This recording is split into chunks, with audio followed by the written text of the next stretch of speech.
I think he's a guy who probably should have been moved last year. Obviously, he goes on the shelf midway through the season. You can't trade him. He's on the shelf again this year, right? So his value is lower than it's ever been. I would say Vinny's is lower than it's ever been. Now, a guy like Michael Wacha still got 2 years of control. He could probably fetch you some decent talent. But, I mean, just looking at the Royals organization, the bullpen's a mess. The offensive lineup is obviously a mess. You're getting by in the starting rotation, even with 2 starters out. But in the organization as a whole, all your talent's in the lower levels. There's nobody coming from AA and AAA outside of maybe Carson Roccaforte in AA.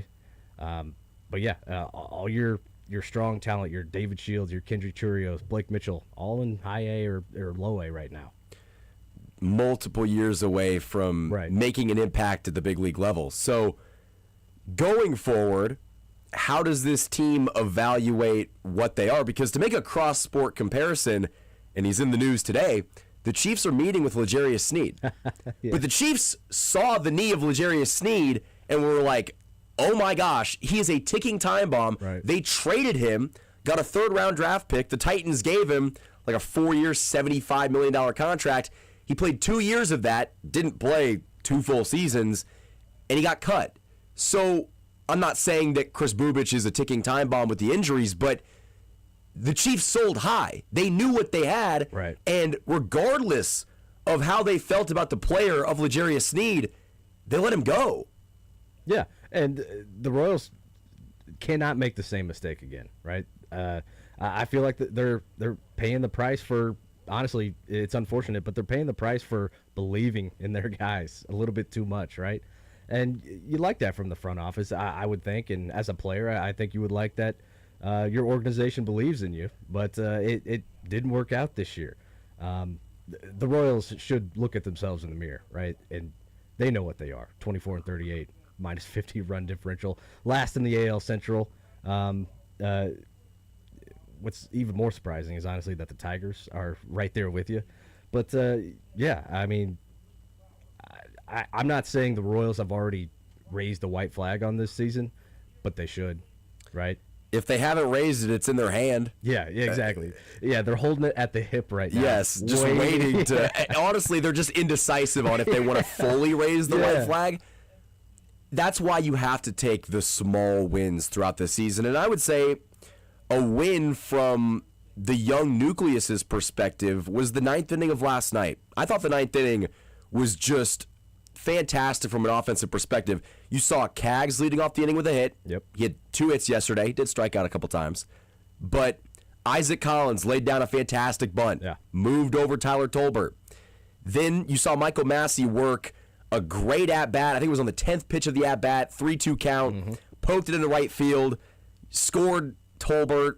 Royals take the lead 3-2. Nick Lofton hit a 2-run home run. You saw the offense kind of come alive in that 9th inning, and it was all started by one of the cornerstones of the future in Jack Caglione. Right, and then he gets pinch run for, right? And if the Royals don't score there, I mean, Q's getting lit up because now Caglione's not going to be available, right?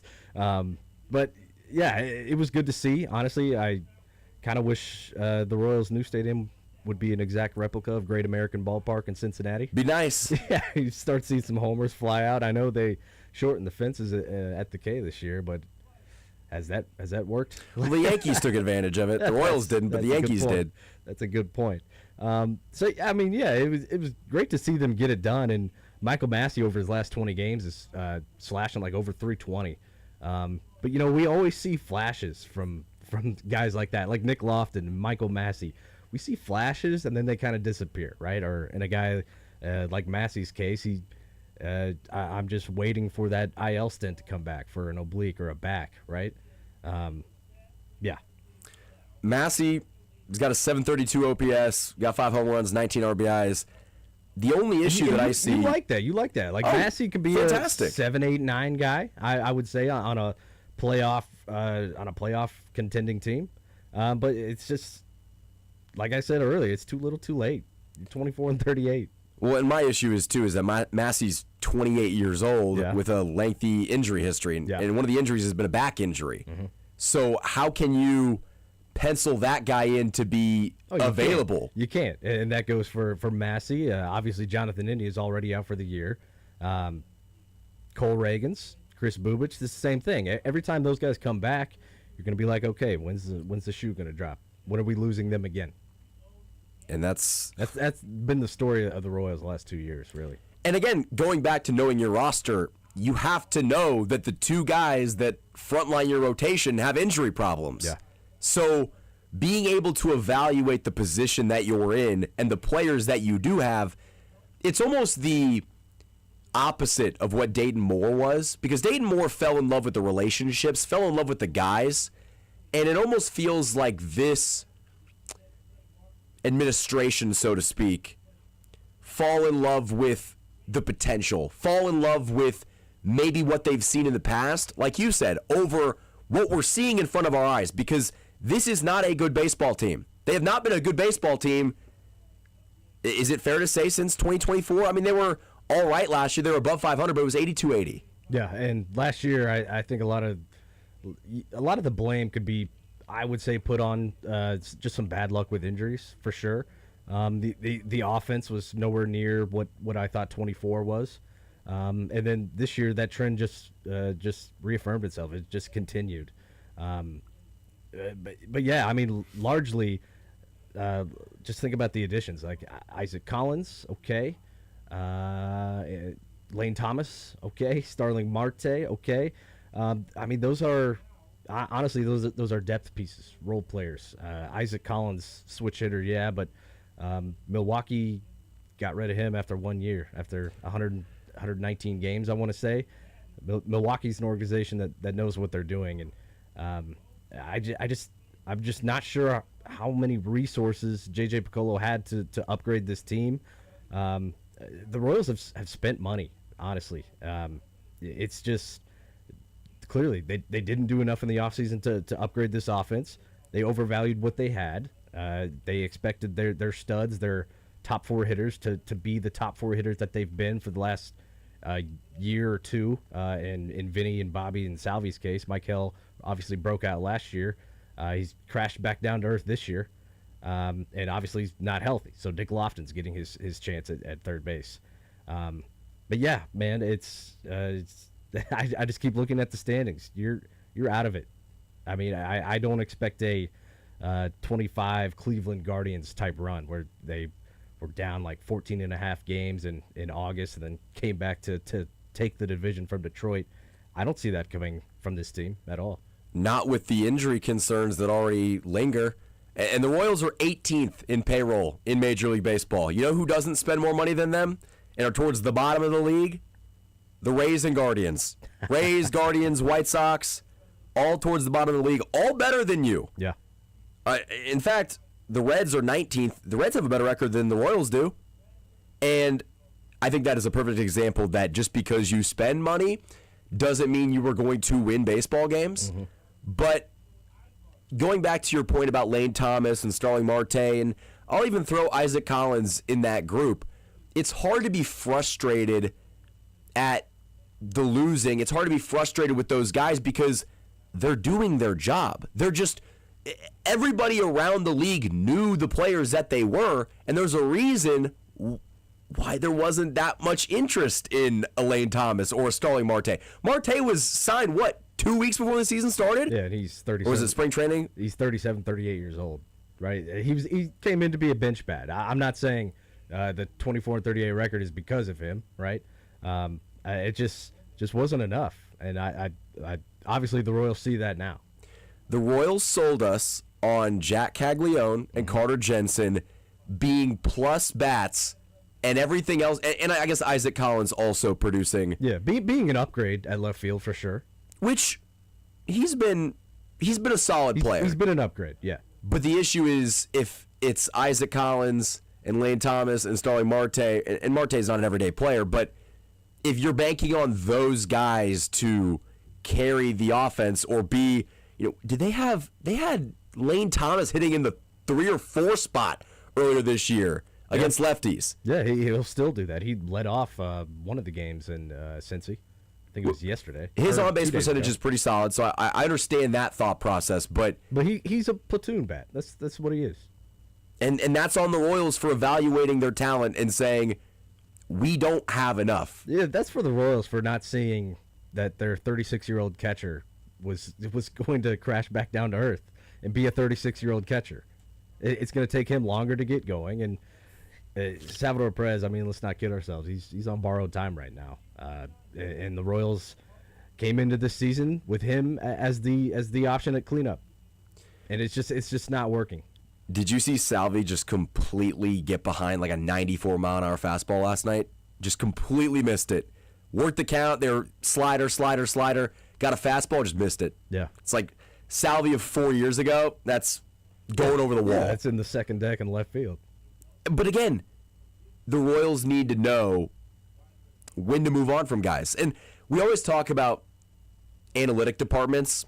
Not all analytic departments are created equal. And the Royals are a very new analytic department because John Sherman brought a lot of that to Kansas City when he took over ownership. David Glass was not putting money into analytics, but they are still behind, I would say, what other teams around the league are doing. And you're playing a catch-up game, so that will come with time, but they have got to find a way to win on the margins because you are seeing teams, again, like the Guardians and the Rays that are spending not even close to the amount of money that the Royals are, vastly outperforming them. The Rays are the best team in the AL right now. Yeah. With 3 guys in their lineup. Yeah. The rest are just fine players. So I don't really know where the Royals go from here. I do want to get your thoughts on how the game ended last night because Kolek pitched 7 innings, and I'm glad that they let him go out there for the 7th. His pitch count was manageable, made sense. Yeah, he was cruising. Were you surprised to see Daniel Lynch in the 8th? Obviously, you're referring to the closer role in Lucas Erceg. Yeah, a little bit. I definitely was a little bit nervous when Alex Lang came out for the 9th. Oh, I was terrified. Right? You weren't obviously the only one. Yeah, like I was confident when Daniel Lynch came out for the 8th, and honestly, maybe that's the Royals' plan here. I don't know if I'd call this a theory, but let's say the Royals put Daniel Lynch in as the closer, and he gets blown up. All of a sudden, his trade value is down. Maybe right now they have found that niche, that role for Daniel Lynch, in which he excels at, and that's not being the closer. And frankly, the closer role, they don't have many good options because Lucas Erceg's ERA is ballooned up to over 6. He's not striking guys out. Daniel Lynch is striking out like more than I want to say 28% of guys he faces. Lucas Erceg is below 20. You cannot have that from your closer.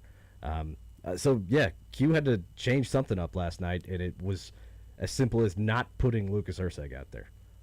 I definitely think that Q is deserving of a lot of the blame because he has made head-scratching decisions with the lineup and even just how he's managed the bullpen at times. But to cut him a little bit of slack, to play devil's advocate on this show, what do you want him to do? Because if it wasn't Alex Lang, if it was Matt Strahm, are you like, oh, Matt Strahm is going to come in and lock it down? Yeah. You're probably not saying that because outside of Daniel Lynch and maybe John Schreiber, who is the guy that you want to go to in that position? Yeah, I mean, anybody that it's outside of Daniel Lynch, anybody that jogs out of that bullpen, I'm like, uh-oh.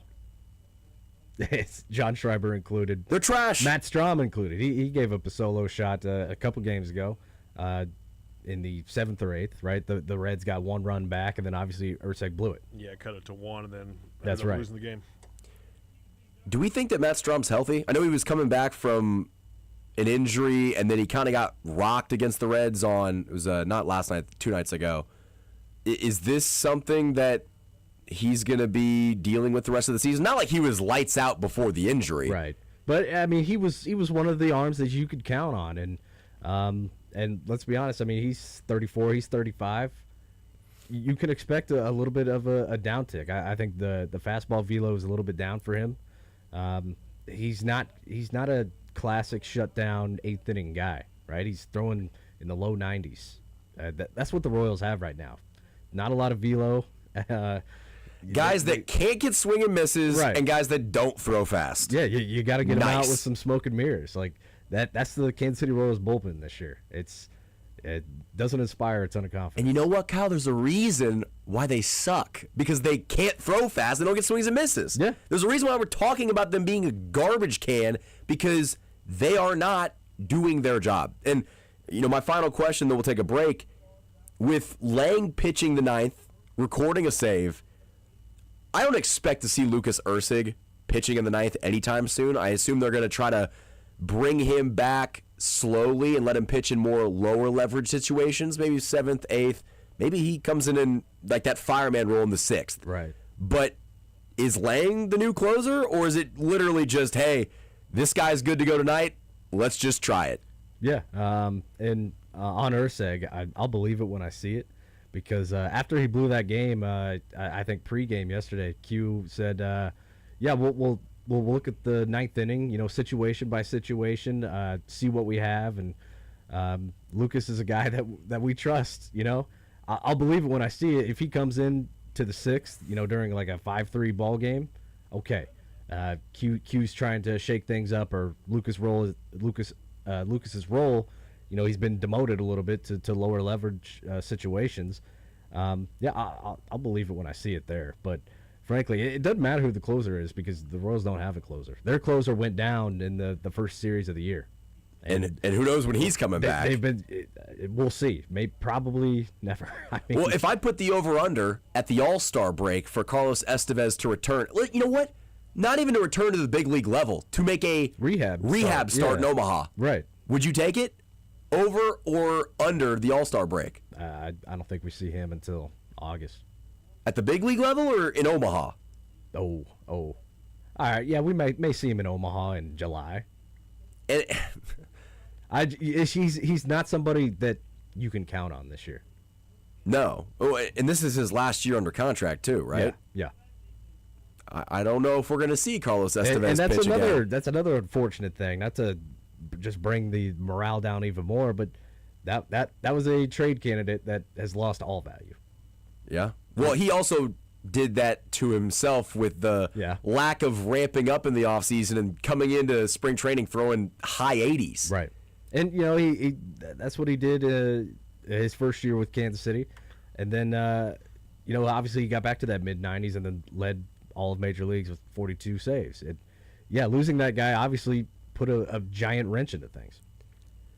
I don't know how sustainable those saves were, but you know what? They were saves. At the end of the day, they were saves. They were wins. Yeah, and no doubt. I mean, people were complaining about Carlos Estevez, and he always had an uncomfortable save, right? He was always felt like he had runners on.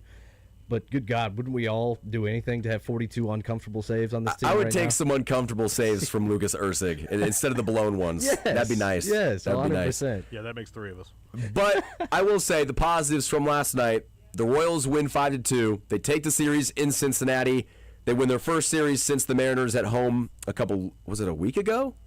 May 24th. Oh, fantastic. So almost a couple weeks ago. Yeah. But Stephen Kolek looking fantastic. 7 innings pitched, 8 Ks, threw 7, had 7 of those strikeouts through 3 innings. And Alex Lang got his first save of the season. So fun stuff from the Kansas City Royals. But on the other side of this break, we are going to play some Chiefs audio clips yesterday from Chiefs OTAs.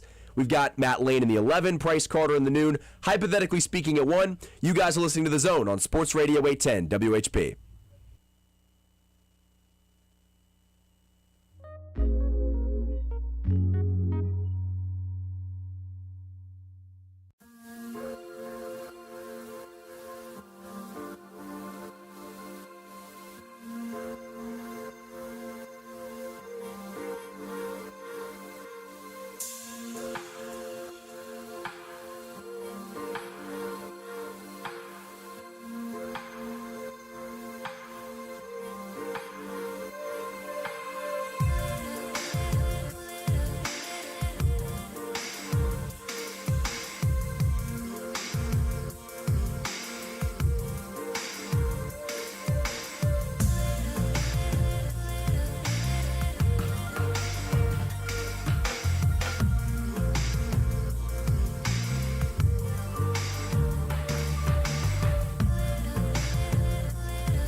810 WHB. Michael Darcy filling in for Jason Anderson and Sterling Holmes. Both decided to leave me on this beautiful Thursday in June, but that's okay because we've got a lot of Chiefs audio to get to in this segment. Again, Matt Lane of KCSN, we'll talk to him in the 11 o'clock, and Price Carter of Arrowhead Addict in the noon. But, Deebs, I want to go ahead and play this clip. This is relating to new second-round draft pick R. Mason Thomas. Our very own Todd Lebo had the opportunity to ask Steve Spagnuolo about R. Mason Thomas and his fit in the defense.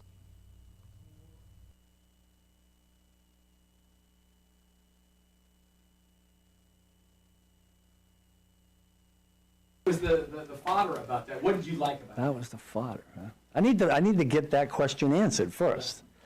I'd like to think I just like good football players. Right. I mean, they don't all come in one molded size or now. So I'm just going back in my mind like that position. We've had really tall. I have, and then we've had the other kind too.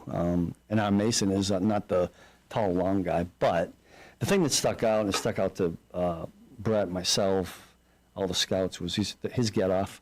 He's got a little bit of juice to him, which I think any defense wants and needs that. And, he's got the learning curve right now. What was really good was having insight from DeMarco Murray. Because anytime we are grabbing these guys from college and you don't have insight on what you can see on film, I always think it's a little bit risky. But DeMarco was great in sharing with what he thought about our Mason, and it all kind of became true. I'm glad that Todd Lebo actually got to ask Spags about R. Mason Thomas, and specifically he joked, like, I want to know what that mold is. Guess what, Steve? You definitely have a type when it comes to edge rushers. You might not want to admit it, but whether it is Tano Passanio, we could put Josh Kando in that mix. Josh Kando is not the best example, but they have gone after a very specific type of edge rusher in the past, and it has not been like R. Mason Thomas. They've not gone after speed rushers. The last speed rusher they had was Josh Uche, and Josh Uche did not play. So I think it's fair to say that R. Mason Thomas does break the mold of what Spags has typically utilized, and that is why that draft pick will be so fascinating. Does he have the ability to be a three-down player? Or is he somebody that is going to have to be a hybrid defensive end where maybe you combine the skill set of an Ashton Gelati on first and second down, and then R. Mason Thomas comes in on third down, uses that burst off the line, uses that bendiness, the quickness that he has to get to the quarterback? Because if you look at the Chiefs draft class, their first two defensive line guys in Peter Woods and R. Mason Thomas, both incredibly explosive coming off the line. That was a point of emphasis for the Chiefs in this draft cycle, to find guys that could get off the line quickly and get to the quarterback, pressure the quarterback on third down. The Chiefs were one of the worst defenses in the NFL on third down. It showed in a lot of games that they could not get off the field, and that had to be something that they improved on this offseason. So I do think it is a fair question to ask how R. Mason Thomas fits in, but I also thought it was interesting that he pointed out that DeMarco Murray had a little bit of insight on R. Mason Thomas, because if you just look at the roster, another guy that we'll probably talk about later with Matt Lane and Price Carter, Jaden Ott, the running back from Oklahoma who played at Cal, transferred to Oklahoma, didn't really play a lot with DeMarco Murray, but that is somebody that I'm sure you've seen the picture all over social media of the guy just insanely jacked.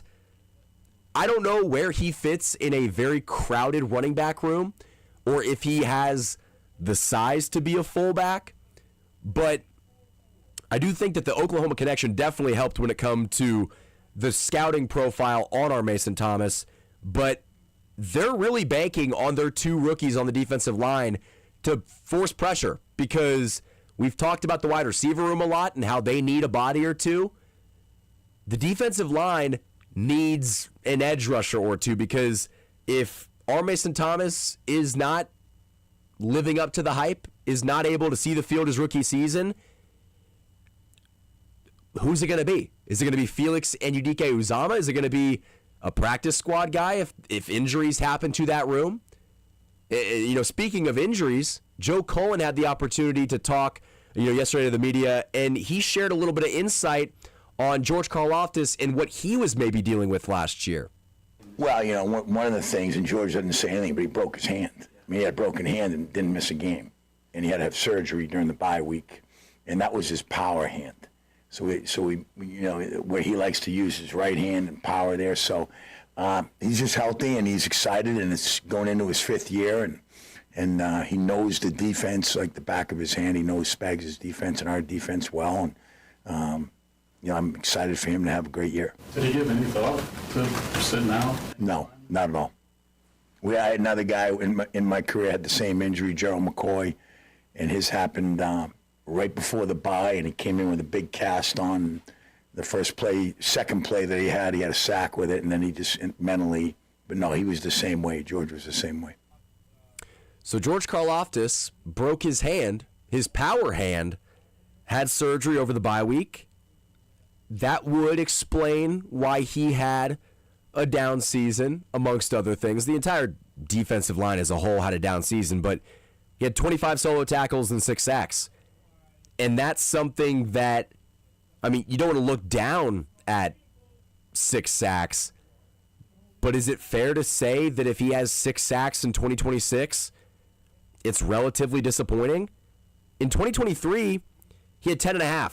In 2023, he was a legitimate defensive end 2, pushing defensive end 1. Now, he would be a lower tier defensive end 1. 2024 had 8 sacks, and then last year had 6, but it would be easy to explain the dip in production if he was dealing with a broken hand, and especially if you're not able to generate power, if you're not able to, use your hands as a defensive lineman, it makes sense why you don't produce on Sundays. But I would also argue it's easier for a defensive lineman, especially a defensive end, to produce with a broken hand than it would be for an offensive lineman who is using their hands for leverage, trying to get on the inside of those shoulder pads. I'm not trying to excuse 2026 or 2025 for George Karlaftis, and I don't think that Joe Cullen was either, but if that provides a little bit of insight as to why his numbers were down, then maybe the Chiefs are more confident with the defensive end room in 26, which would explain why they have not made a move for a guy. And George Karlaftis was also in the news before this because he restructured his contract, and that allowed the Chiefs to free up a little bit of money. They still have to sign Mansour Delane and Peter Woods to their rookie contracts, but we talk a lot about the second wave of free agency, whether it is wide receiver or defensive end, and if the Chiefs are going to be active in that second wave. And my response is always, with what money? Where are the Chiefs getting this money? As of right now, they've got a little over $5 million in cap space, and that's before signing 2 of the rookie contracts. And not 5th or 6th round draft picks, the 6th overall pick in Mansour Delane and the 29th overall pick in Peter Woods. They got to pay those guys. So after they get those contracts done, there's not going to be enough money. There's not enough money right now to sign one of the wide receivers available, to sign one of the defensive ends that's on the market. And that's why I think the roster that you see right now is pretty close to the roster you're going to see in September, week 1 against the Broncos.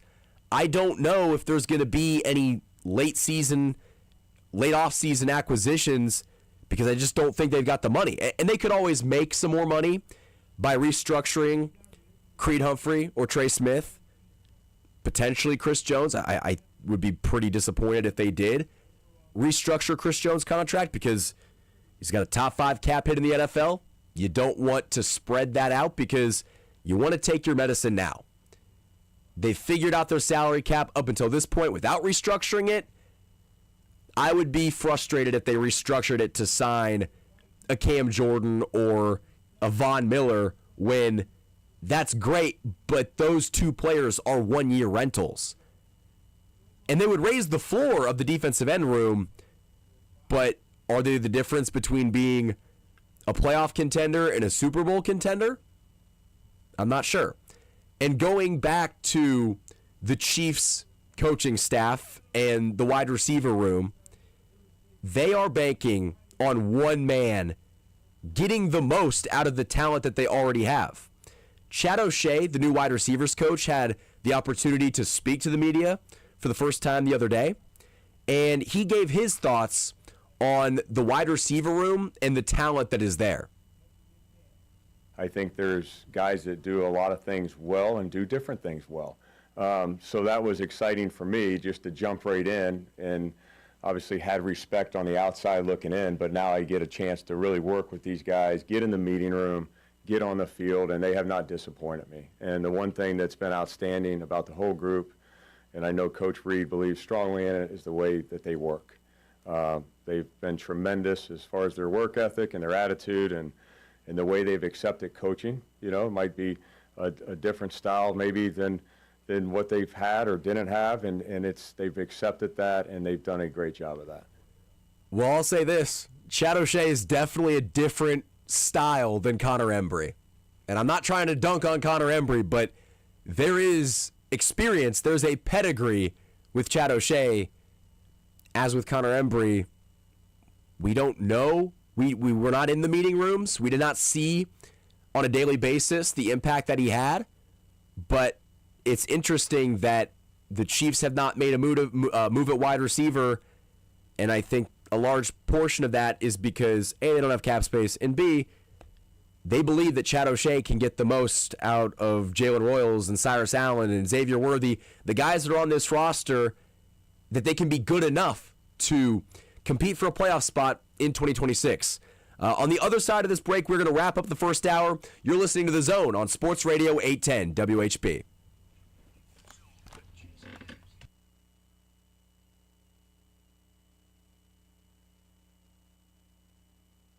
All right, man, if you're out there and you happen to be suffering from erectile dysfunction, well, you know what?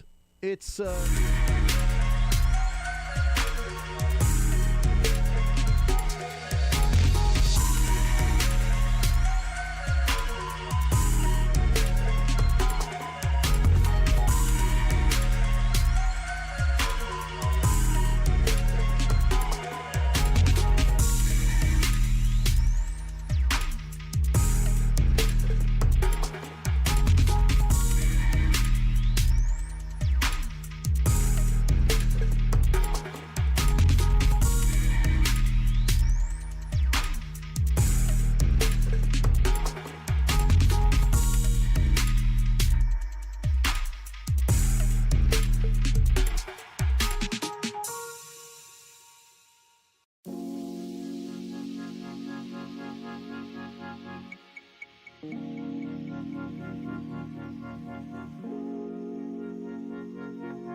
each other.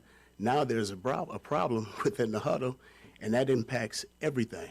So, you know what? You kick them off the field, and you let the next group go, because we don't have time to waste.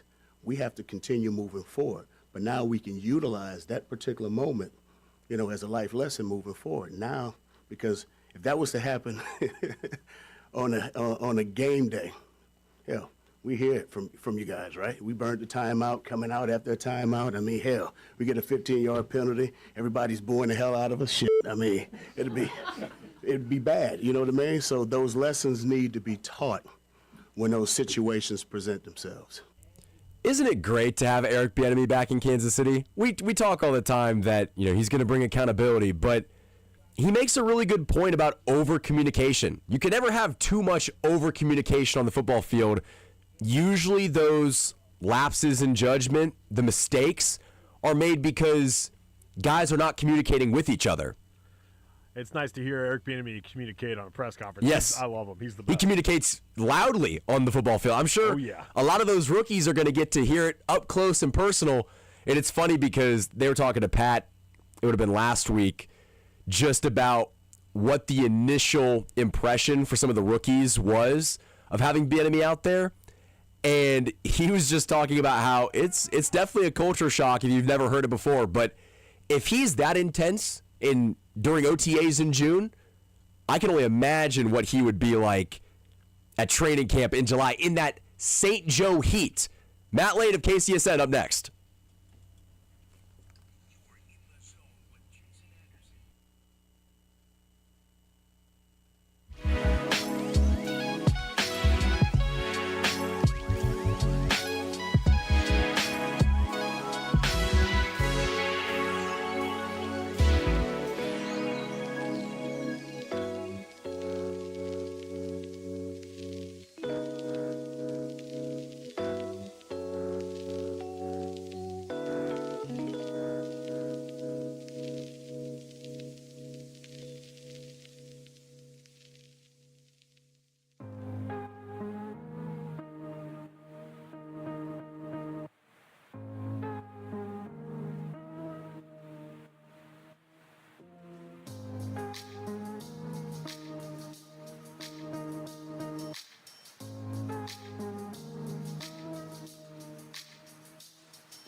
like the middle of the offseason leading up to OTAs to get this cleanup surgery done that presumably he would have known he was going to need for a while. The timing of that was already weird, but at least now he has been, we found out yesterday, he had been cleared on, I believe it was May 28th, to start doing rehab at like the hospital outside of the facility that he's at.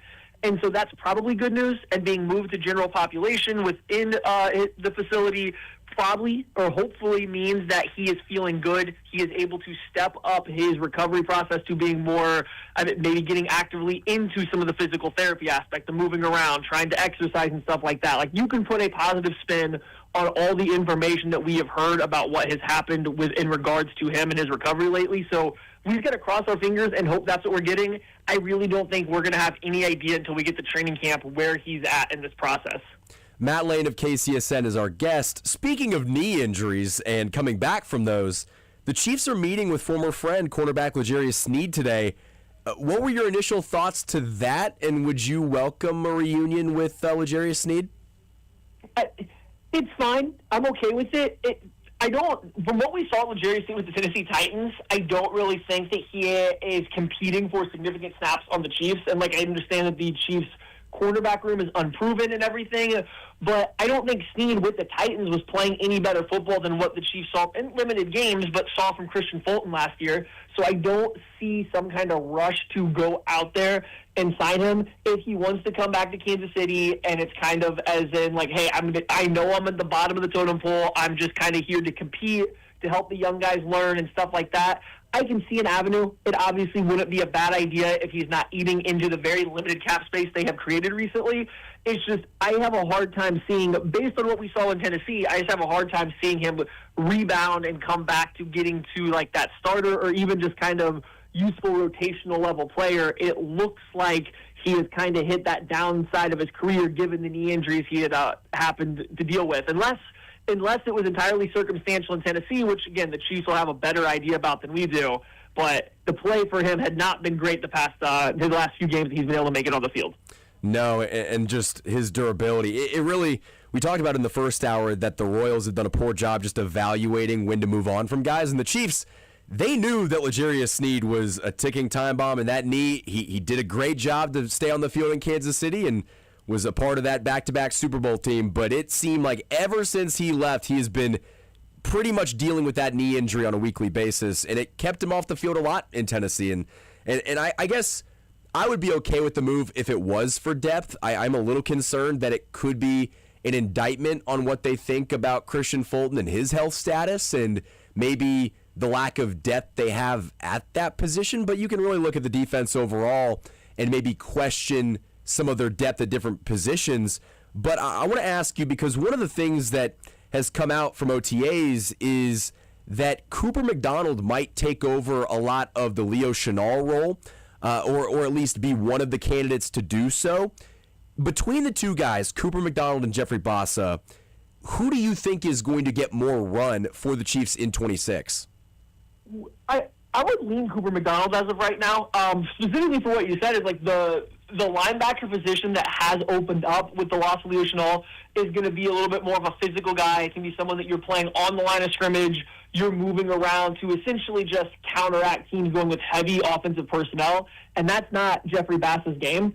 So in order for Bassa to get, I think, more snaps and to have that bigger impact, that would require like Drew Tranquill taking over the Sam linebacker role, and I just don't think that's the best use of his skill set either. He's probably better as the weak side guy. So Bassa, unfortunately, is kind of coming up on a spot this year where both Nick Bolton and Drew Tranquill kind of play in a more similar way that he does, whereas Cooper McDonald has a different skill set. He is that guy that's closer to what Chenal was bringing. So I would expect him, at least early on, to get that first crack and just see what happens. And now the difference is Leo Chenal was great because there was never really a time against the run where he couldn't hold up against a tight end or a fullback, or he couldn't take on a pulling offensive lineman. And if McDonald can't prove to do that as consistently, at that point, then yeah, you might as well just transition to getting more athletes on the field and allow your defensive line to eat up the blocks. But if he has shown, like he kind of did in his very, very limited playing time last year, that he is capable of taking on blocks, reading out run plays, being a pretty good versus the run, I think that he gets that first crack just because he offers the linebacker room something a little different than what they already have. Is there any concerns about that linebacker room? Because the more that time goes on, we've talked about the secondary and the revamping, the defensive line and the 2 draft picks in the first 2 rounds. They didn't really go out and sign a linebacker. They didn't draft one this year. They lost Leo Chenal, who I think we're going to find out very quickly was a massive part in what they did last year. And just the amount of snaps that he ate on special teams. He played more special team snaps than both Bossa and Cooper McDonald. So his presence is going to be a huge absence, but Drew Tranquill, another year older. He had a up and down year last year. Is there a concern that the linebacker room is going to be a little bit weaker than in previous years? I don't even know if it's going to necessarily be weaker, but I definitely think you lost a chess piece. Or you lost when this defense had to go their base personnel. The production didn't always play it out, but Leo Chenal in certain matchups could take over games. Like I think back to that opener against the Ravens, or that early game against the Ravens, he kind of took that over. His ability to play on the line of scrimmage to disrupt their run game really, really mattered. And so there were times where Chenal was able to take that over. And now this year, you not only remove that player, and you're just hoping you get, competent, adequate, average play from Cooper McDonald in the same role. But Drew Tranquill has been seen very up and down play over the past couple of seasons. I think last year was okay, but it wasn't great or anything like that. And Nick Bolton continues to, I think, kind of be the linebacker that we thought he was 2 years ago at this point in time. And overall, the unit it lacks, I think, like a certain type of playmaker. They don't have a ton of range. They don't have a ton of speed at that position. And I kind of think the old adage of if your linebacker room is slow, your entire defense always looks slow. And I think that is something that is starting to show up a little bit for the Chiefs, in that teams can stress them vertically or horizontally because of the second level and how long it takes them to react to stuff. And so now if you're losing the physicality matchup without Chenal, and you're a team that can be stressed vertically or horizontally because of their lack of speed, you're kind of left asking, what does this linebacker room do really well? Yes, they're smart. Yes, they're instinctive, and they can make some nice reads on plays and sniff out screens and stuff like that. But what do you really do if you can be out-physicaled and outran, just depending on how the offense wants to attack you? Is there maybe some wishful thinking that the defensive line will maybe eat up some of those blocks and help out those linebackers? With just the they went out this offseason, they drafted Peter Woods and Kairos Tonga in free agency. If those guys are half as good as we think they're going to be, that's still a massive upgrade over Pennell and Nadi. So if your defensive line is better, does that therefore take some of the pressure off of Nick Bolton's shoulders? Absolutely, and I think that's the bet that they're not making, but like that's kind of the direction that they're leaning to at this point in time, is that the defensive line will be better. They're gonna be more of our force multiplier, and our linebackers are more so there to take advantage of what's left. And the tricky part is Steve Spagnuolo's defense is still going to be like an attacking one-gap system. So those defensive linemen are going to be getting off the line of scrimmage. They're going to be attacking singular gaps, not necessarily looking to hold up all the blockers and stuff like that. So you'll still have blockers getting to the second level. It's just now you might have defensive linemen making more plays up front. They might be stopping running backs or limiting where running backs can go before they get to that second level. And now hopefully you can just have Bolton and Tranquill just kind of be in better position to just run and chase leveraged angles, like angles they already have good leverage on, rather than being forced to beat blocks. So there's certainly a path, and I think that's what the Chiefs are banking on a little bit this year. And ultimately, like, that's a good way to go for them, because they have more talent along the defensive line, I think, than they do in the linebacker room at this point in time. So it makes sense for them to plan on the defense operating this way versus the run. Matt Lane of KCSN is our guest, and that actually kind of made me think of a question involving a guy that they were very high on last year in Omar Norman-Lott. Obviously suffered the injury and was out towards the end of last season. But with the addition of Peter Woods and Tonga, we don't really mention his name as much. And, they were talking with, I believe it was Joe Cullen yesterday, or it might have been Spagnuolo, and he was like, well, we got to get Omar healthy first. But where do you think he fits in the grand scheme of things? Is he more of your rotational third down pass rusher, or is he a guy that might be the guy that wins the battle over Peter Woods, as a pass rusher in camp? So it sounds like Joe Cullen came out and said that they want Peter Woods to play around 310 pounds, and that was, I think, to me, a direct indication that they kind of see him pretty squarely as their 3-tech. They don't really see Peter Woods playing much nose tackle at all. And I think you could probably get by with him out there occasionally on second and longs doing that role, but it didn't sound like that was in their plans. They want Peter Woods to be another pass rusher, and I think that actually opens up the door, like we saw last year, for Omar Norman-Lott to maybe be the second string, the rotational nose tackle behind Kyrus Tonga. And I know that flies in the face of what his profile was coming out of college, and I know it made some fans, were not pleased last year that he seemed to add quite a bit of weight, and that's how they were using him. But if I just look at his body type and where he does kind of win, I actually think him adding more weight like he had last year and playing as that 1-tech where, again, he's not trying to hold on double teams. He's just trying to insert himself into the A-gap and take up space quickly. I think he can do that pretty well. So I almost see Omar Norman-Lott as your more direct backup nose tackle as they continue to transform his body, and I think that fits his body type a little bit better than asking him to be a more agile 3-tech who's really asked to bend the corner, use lateral agility, and rush and be more of your pass rusher. I think that would work as long as Peter Woods ends up being the guy that, closer to Chris Jones, somebody that can win quickly and, apply pressure to the quarterback. Is there any concern, though, that the Chiefs' philosophy, and they've done this with Felix, they've done this with a number of players, taking what they have done well at in college and almost changing their game completely? I understand that they've got projectables and, they've got a role for everybody, but he was not known in college, like you said, as a run-stuffing, defensive tackle. He was a guy that could, I think he led all of college football in pressures when he was at Tennessee. So is there a concern that maybe they are misusing certain players? There's some guys that I would definitely poke holes in how I think they use it. I think Felix is a decent one to point at, but with Felix or Omar Norman-Lott, I think if you go back and look at their collegiate profile and how they won with that style, I don't know if it's always translatable to the NFL, right? We think it was Felix, okay, being an undersized pass rusher, you got to get off the ball. Sorry, what was that? It's probably not good. You probably have an uphill battle.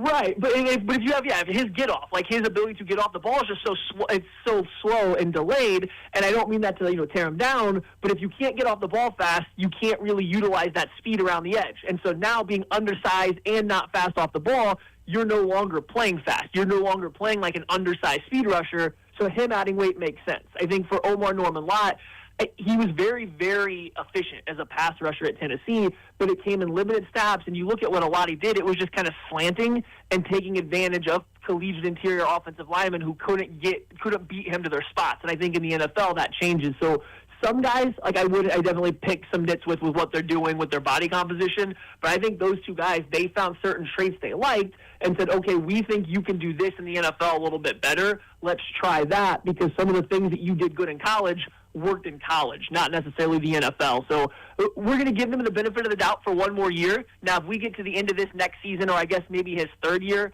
and Omar Norman-Lott's going the route of Felix where he's not showing us much promise, maybe then you have the conversation okay, well, maybe we just quit trying to take guys all together if we have to change how they play. That's fine if you don't think they are good or they're going to be able to play the same way they did in college, but let's quit taking players if we have to change the ethos of who they are. And that's a conversation I am willing to have in a couple seasons if Omar Norman-Lott also doesn't turn the corner and it's not just a singular one-off thing.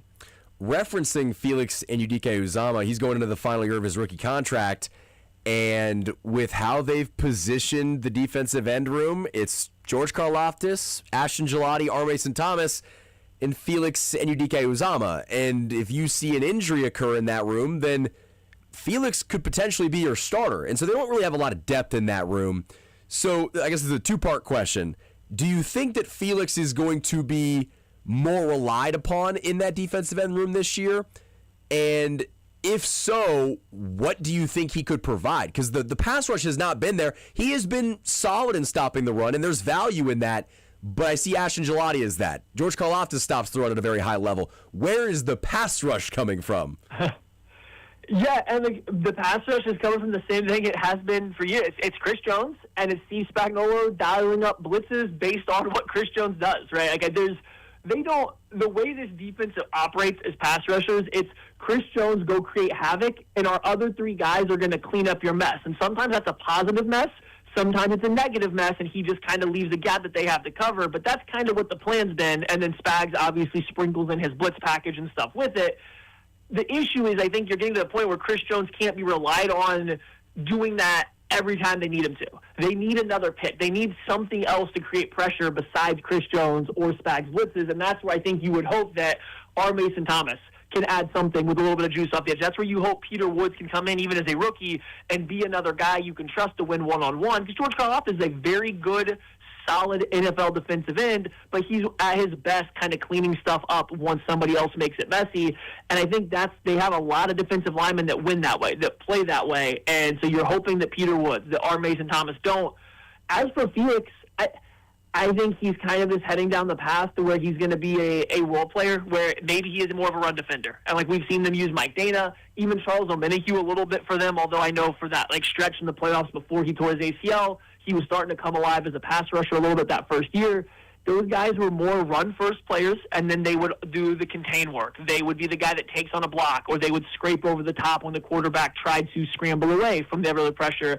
I think Felix is kind of settling in to go down that path of his career right now. And it's not what we wanted with pick 32, right? That's not what we were trying to get to. However, I think that's probably a good way to salvage an NFL career that didn't get off to the hottest start the way it has for him these past few seasons. 1,000%. At this point, it's just about salvaging anything that you can get from Felix. And with the lack of resources they've poured in, at least monetarily, into that position, they're 22 in edge spending, so they're not putting in a ton of money in that position. Find some way to utilize the guy. And you mentioned that the Chiefs' philosophy when it comes to rushing the quarterback is Chris Jones, go wreak havoc, and we're going to use our defensive backs to blitz different coverages, whether it's a coverage stack or we're just going to blitz with our cornerbacks. The Chiefs lost both Jalen Watson and Trent McDuffie this offseason, two guys that were really good at blitzing off the edge, in those designed blitzes. But is there a concern that with Noah Williams and Christian Fulton, or at least the guys that are back there this year, that Steve Spagnuolo is going to have a little bit of a learning curve when it comes to the cornerback blitzes because he no longer has two guys that were very good at it? Yeah, it's definitely. I think back to, was it 2022 when the Trent McDuffie and Jalen Watson and Joshua Williams all came in? Everybody kind of remembers the final end of that surge down the stretch in the playoffs where the defense was clicking. But if we go back to the first half of that year, and I understand Trent McDuffie missed time because he got injured in week 1 against the Cardinals. But if we go back and look at what was happening, that was even with like the heights of L'Jarius Sneed. That was L'Jarius Sneed on this team at his best. So you knew you had this like quantified, really good cornerback one. They were very stagnant with what they were doing. They played a lot of spot drop zones. The blitzes were, I don't want to say like easy to determine, but they weren't as hidden. They didn't have as many rotations and stuff because they were breaking in a lot of new pieces all at once. And it took them half a year, 3/4 of a year to really find their stride. And I think that's definitely something you might see to start this year, is they might be a little bit more stagnant on the back end of this defense because not only are they replacing corners, they're replacing some safeties. Brian Cook had been kind of like that vocal leader, the guy that was getting everybody on the same page. He is now gone. So, yeah, you might have a slow start to this year just in terms of how much we're seeing, like how many different things we're seeing from this backfield here for the Chiefs defense. And that's especially concerning coming off last year, where it did feel like offenses were having a pretty good read on when the Chiefs were blitzing and when they weren't. Right? For the first time last year, it didn't feel like Steve Spagnuolo was able to come up with 2 or 3 blitzes every single game with a completely free runner in a high leverage situation. It kind of felt like offenses had a good read on what he was doing. So if they have to dial back the creativity to start this year because of the new pieces, and offenses do have a pretty good read on him, it puts a lot of pressure on that defensive line to be able to win on their own to start the year, which they do have the talent. I think they added enough talent to do so. It's definitely just a little bit of a shift in philosophy from what we've seen the past 3-4 years now. Final question relating to the defense, and then I want to get a couple questions on offense. What do you make of Jaden Hicks? Jaden Hicks had a very impressive rookie season, had a little bit of a slump last year, and I think that the defensive back room was pretty reliant on him stepping up year 2, and I think Steve Spagnuolo was a little surprised that he wasn't somebody that took a bigger leap in year 2.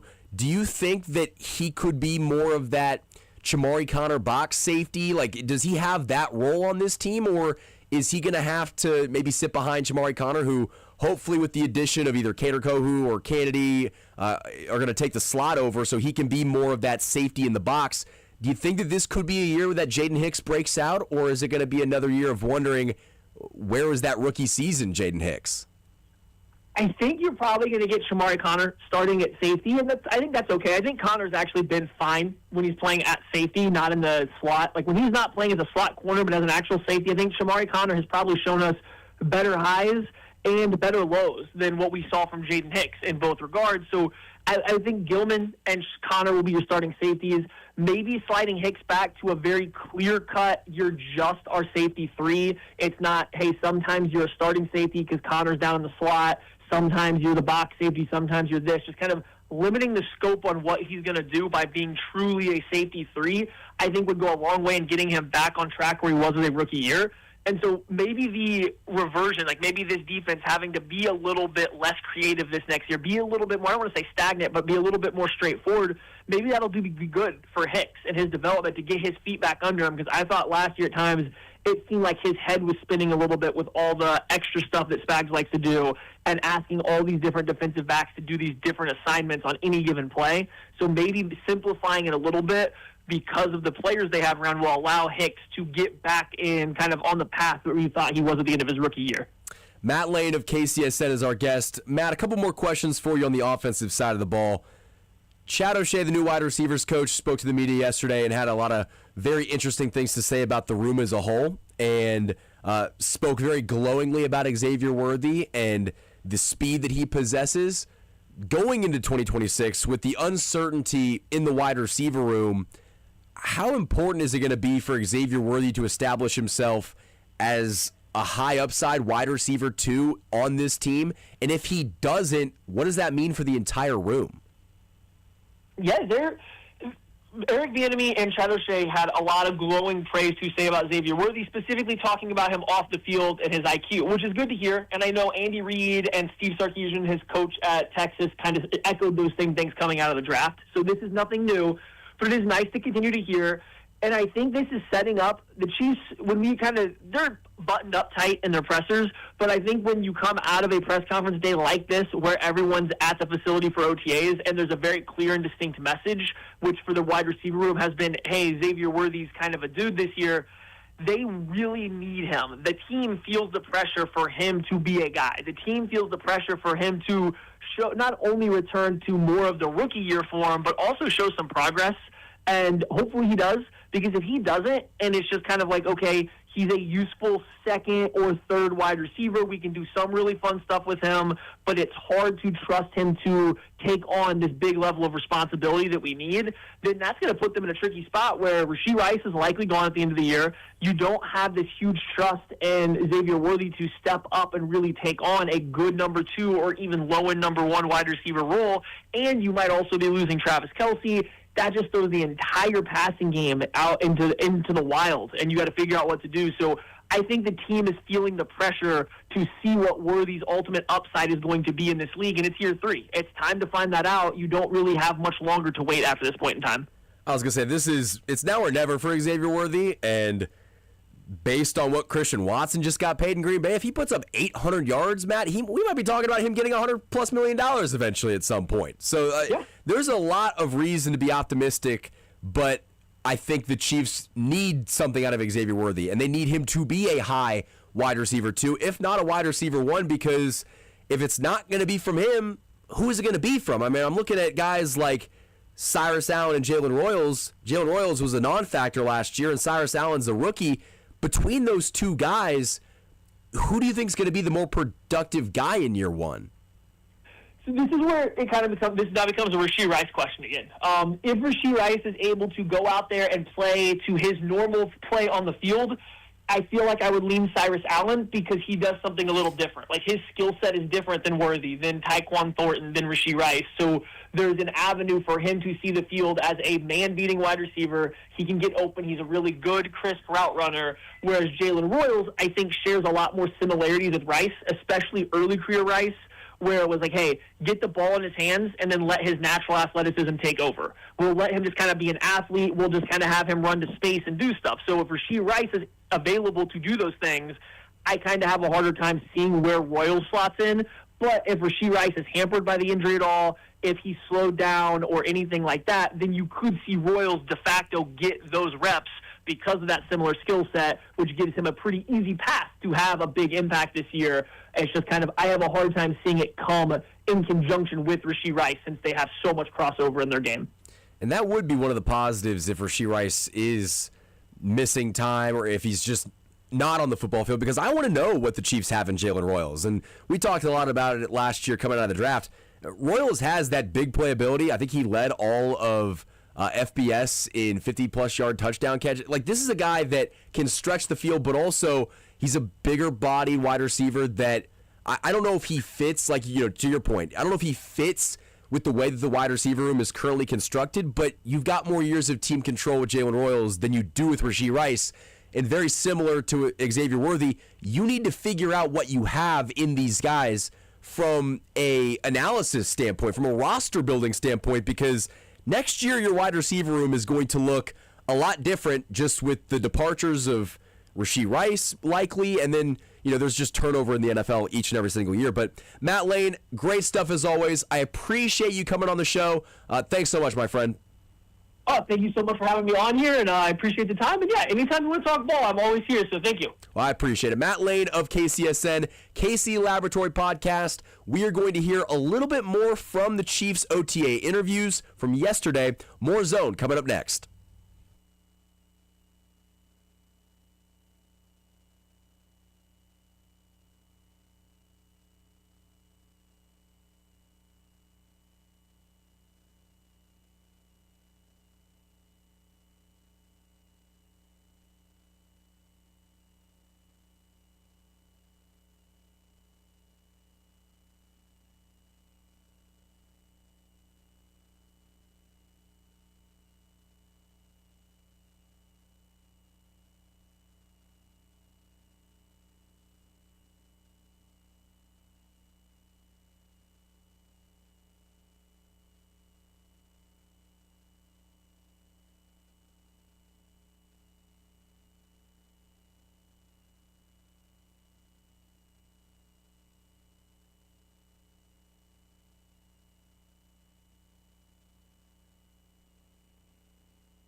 Zone on Sports Radio 810 WHB. Michael Darcy filling in for Jason Anderson. Sterling Holmes out on a golf trip. Deebs producing the show, making it possible. We talked with Matt Lane of KCSN in the last segment. That'll be available on the 810 podcast page. We'll talk to Bryce Carter of Arrowhead Addict in the noon hour, followed in the 1 o'clock hour by Hypothetically Speaking, a segment that Caden Sproul and Kyle Collier and myself play on the night shift. We have our night show weeknights here on the station, so we'll play that in the 1 o'clock hour. But a lot of Chiefs talk on the docket for today, just with OTAs going on. And yesterday, we had all of the assistant coaches speak, and it was really nice to hear from all of the guys that we haven't heard from yet. And I want to go ahead and play this clip, Deebs. This is clip number 1. Eric Bieniemy was talking about how, especially in the league, you cannot take anything for granted.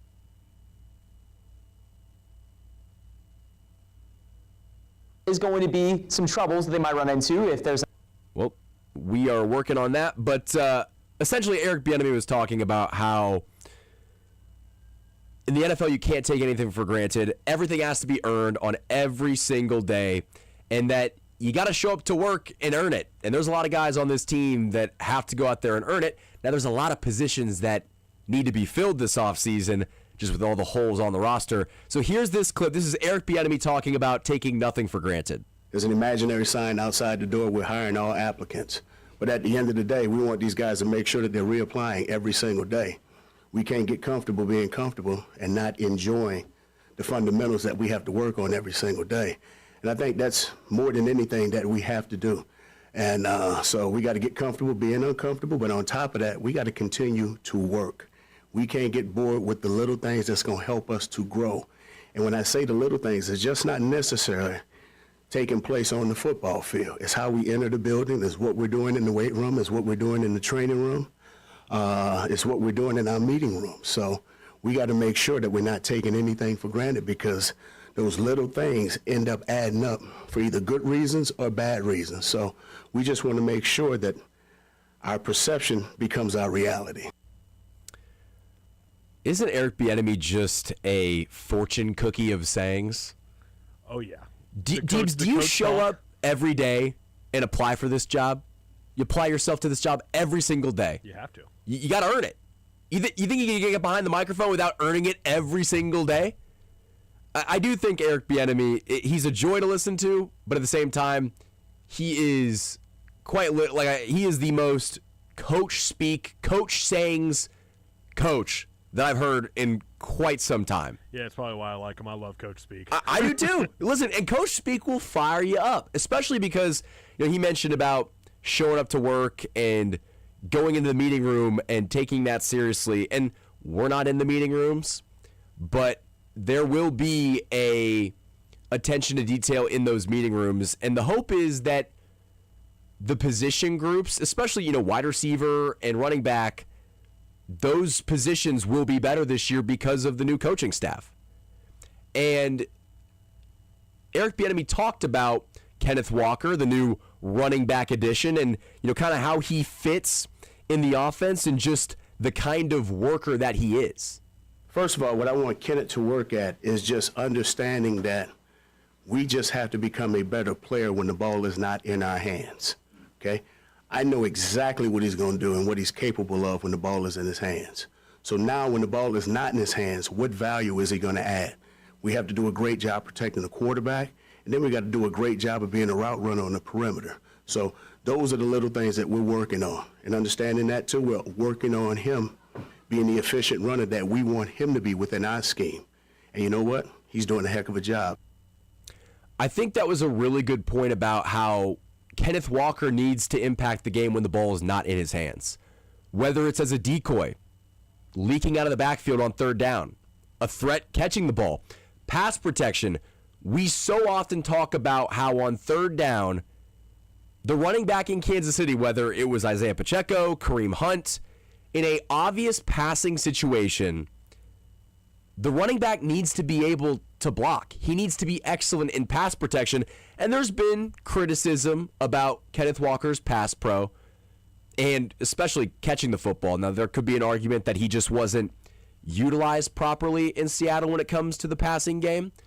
And with an Andy Reid and Eric Bieniemy offense, they can utilize his skill set more as a receiving back.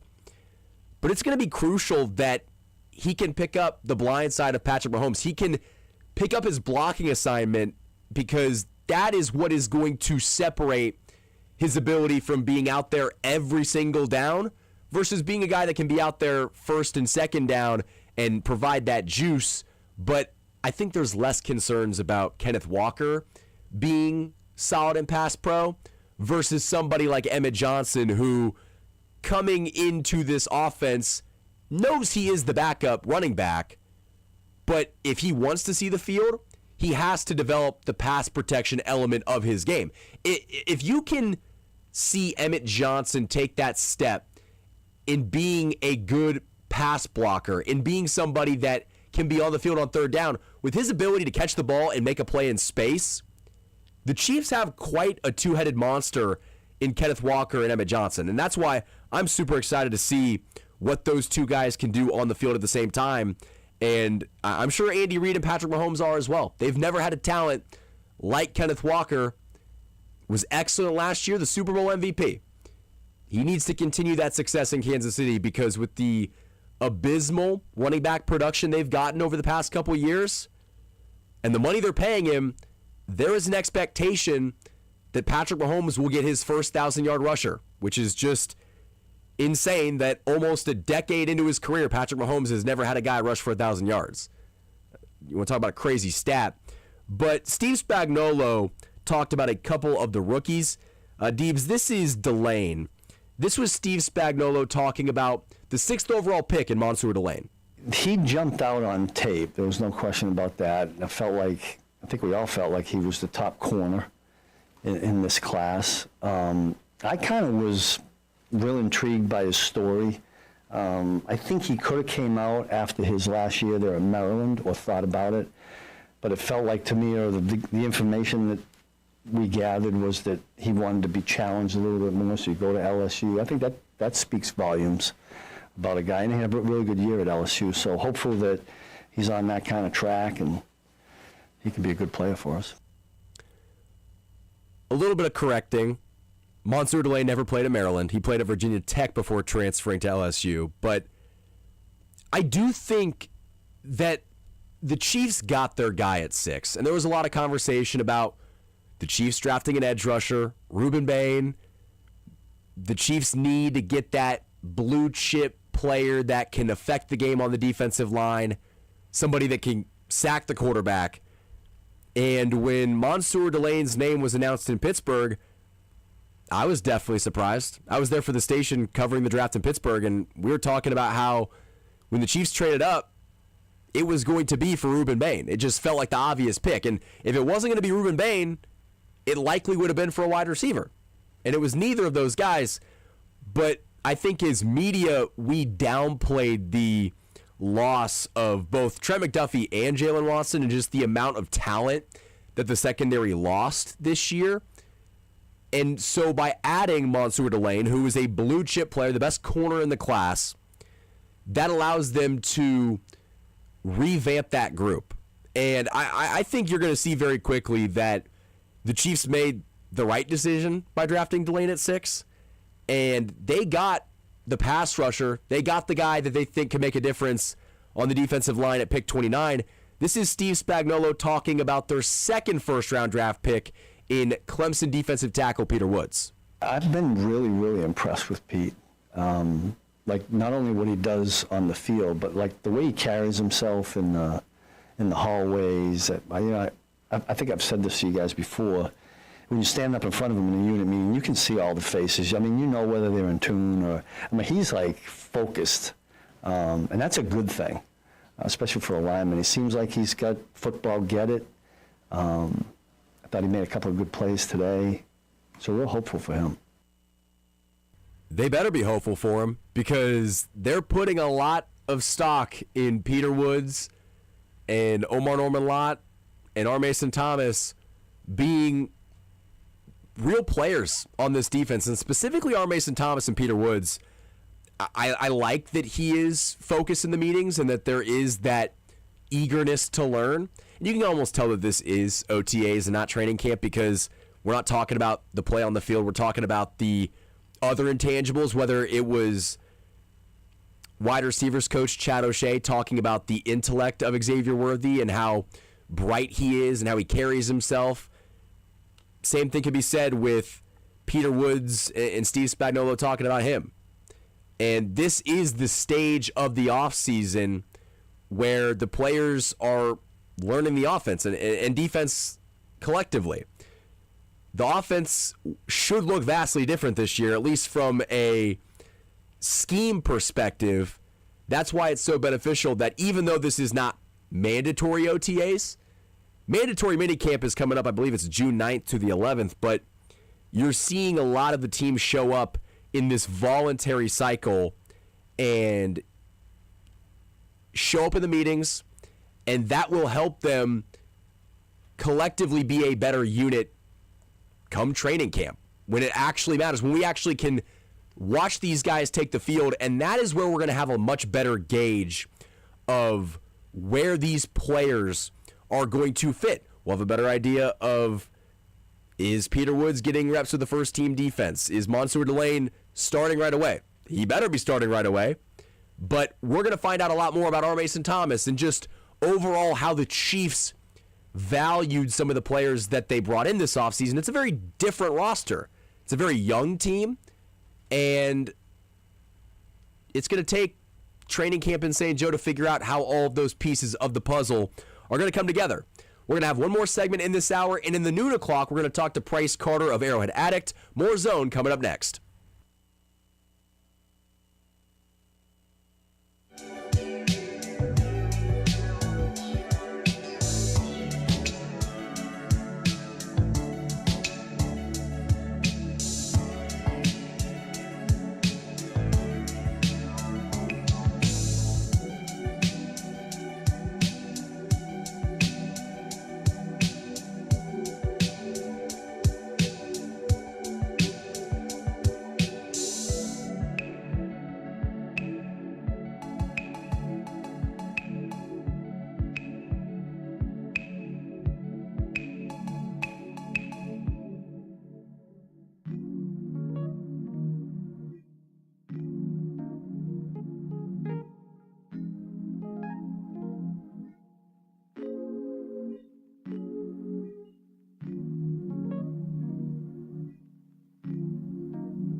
Welcome back into the zone on Sports Radio 810 WHB. Michael Darcy filling in for Jason Anderson. Sterling Holmes is on a golf trip. Deebs producing the show. Final segment of this second hour. We're going to talk to Price Carter of Arrowhead Addict in the next hour. But I want to go ahead and play the clip. This is, we talked about it in the last segment. This is new wide receivers coach Chad O'Shea talking glowingly about Xavier Worthy entering his third season. Yeah, I think the first thing is what you don't see, and that's off the field. I mean, he is tremendous in the classroom. His preparation so far has been outstanding. He's very coachable. He's not an error repeater, so we correct mistakes and he moves on very quickly. So that's something that I don't think you see, when somebody's watching the film or watching from the stands, is how good he is in his preparation. That's number one. Number two, I've been very excited, impressed with his ball skills. He catches the ball very well, both short and at all three levels, short, intermediate, and obviously the deep passes, which you guys saw some of that today, that he was able to, we were able to connect on some of those. So, I mean, his preparation and who he is and what he brings to the table there is outstanding, like I said, and then probably his ball skills just jump out at me. I obviously know about the speed, but I was excited to how well he's caught the football. He mentioned the ball skills, and that was something that after he collided with Travis Kelce in Brazil, I really think that changed the outlook for Xavier Worthy in 2025, because we saw in his rookie season, the catch against the Bills in the AFC Championship game always sticks out as a signature moment where he went up and just took the ball from the safety, just yanked the ball out of the air. I think he actually stole it from Cole Bishop. That is something that we didn't really see a lot of in 2025. We didn't see the contested catches. Was it because he didn't feel great about the shoulder? He didn't feel great about going up in traffic and coming down, landing on that shoulder? The one example that I think of is against the Raiders, where he kind of got turned around a little bit and he went up and he caught it, but you could almost tell that he was favoring that shoulder. And there's a reason why during Chiefs OTAs, he's wearing the yellow vest, the yellow jersey. He is a do not contact, do not touch him, because he's still trying to come back from that injury. But when we talk about players with lofty expectations for 2026, Xavier Worthy is at the top of the list. More Zone coming up next.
Back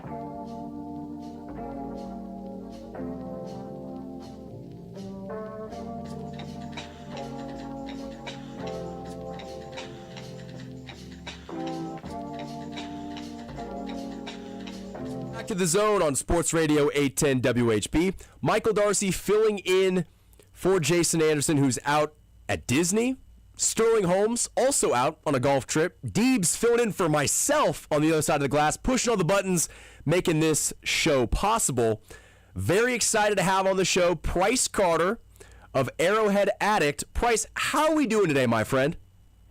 I'm doing really good. I'm not Disney good or golf trip good, but I did just eat a delicious Scooby-Doo level sandwich for lunch. You ever do that? You go to the deli, get the good bread and everything, and just make yourself a Scooby-Doo sandwich. You know, it's funny that you bring up eating on this show, Price. We have not had the opportunity to talk to you about your endeavor where on the Arrowhead Addict podcast, after the Chiefs drafted Emmett Johnson, you said you were going to eat 10 ears of corn.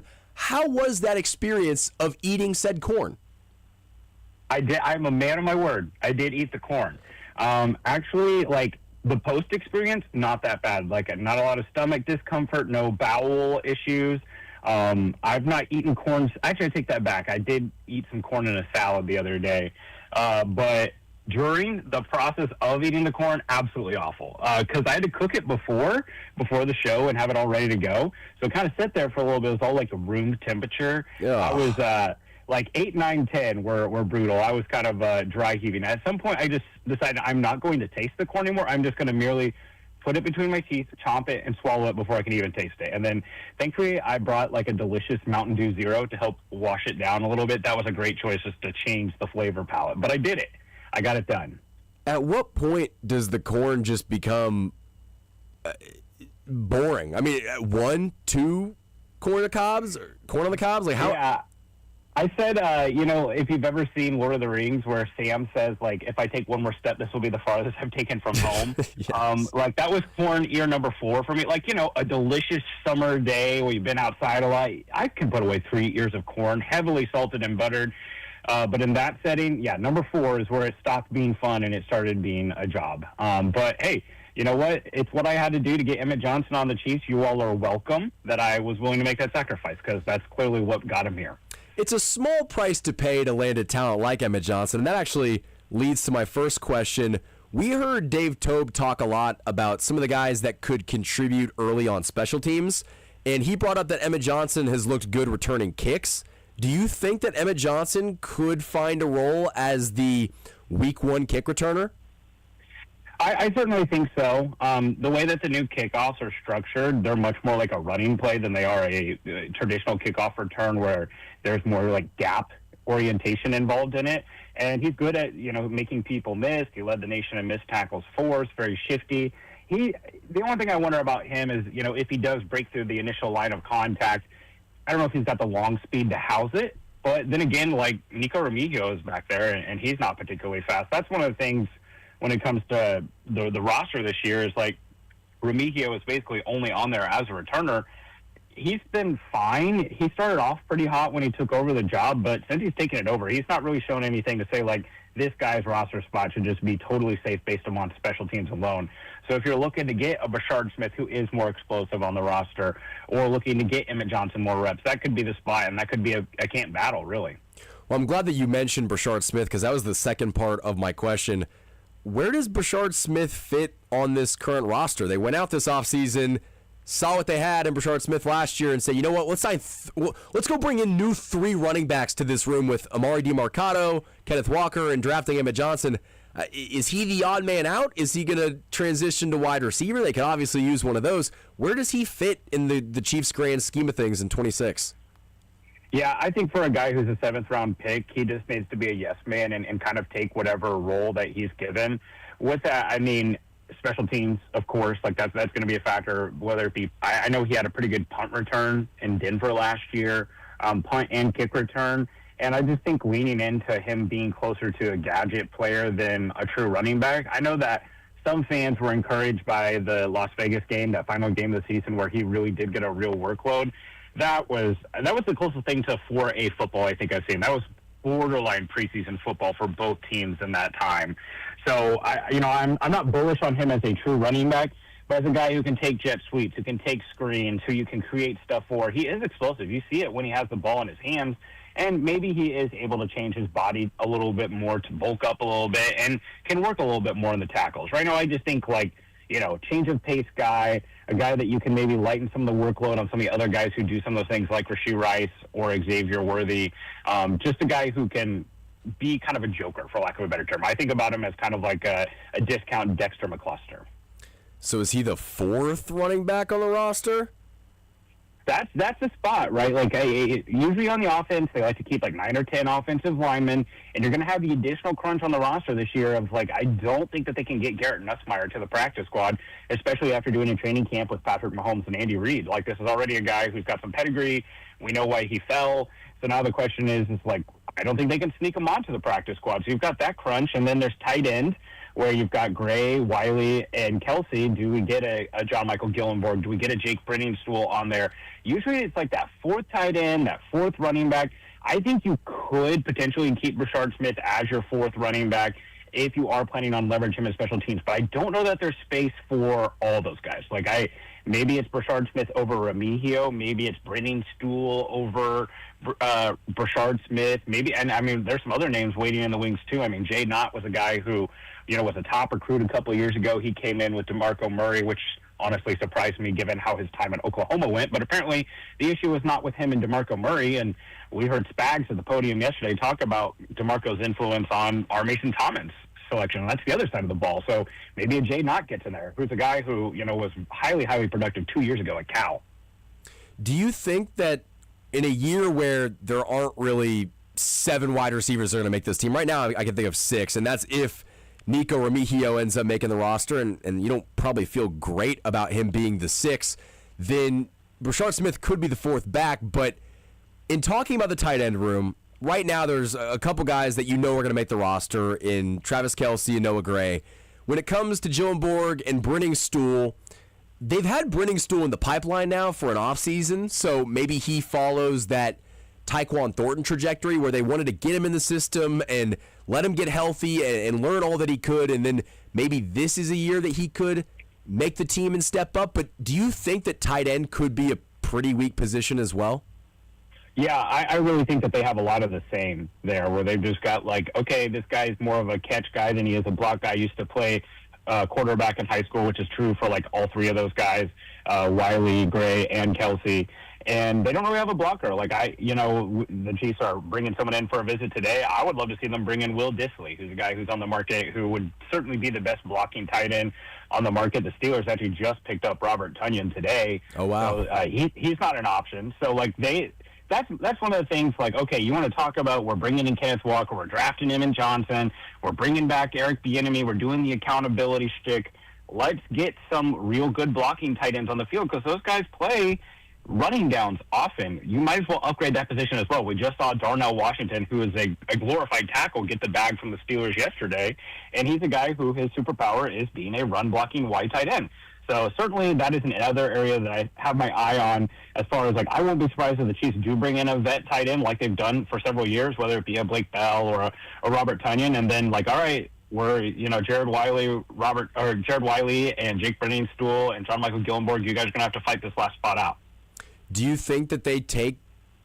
Do you see a world where 4 tight ends make the team? If they do, it's 4 tight ends, like you said, that do very much the same thing. Yeah, I think it would probably be 4 tight ends and 3 active on game day. Jared Wiley was a healthy scratch for most of the season this year. And he's another year removed from his injury, and I think that was probably a big deal for him. I remember seeing the big sleeve on him most of training camp. So that would be what I imagine how it would work out. But, yeah, there's a crunch there for sure, and that's not even getting to the other side of the ball, which obviously there's going to be a need to keep a lot of defensive backs. There always is, because they play special teams at a pretty high level. And they're thinner at linebacker than they've been. They don't really have a natural Leo Chanel replacement. So I certainly, like I said, I think it's going to really come down to who can do the kick and punt return thing and be maybe more of a factor in some of the other special teams elements too. You mentioned the defense. I want to go ahead and talk about a move the Chiefs could potentially be gearing up to make. They're bringing in L'Jarius Sneed on a visit today, and we obviously know the history between these two, but what would a L'Jarius Sneed reunion look like in 2026? Yeah, I mean, I think it's got to start with just where is he at health-wise, right? Like, he played 12 games, and the 2 years he was in Tennessee, never even looked remotely close to the player he was in Kansas City. He is not younger, so the odds of him being healthier than he has been are probably slight.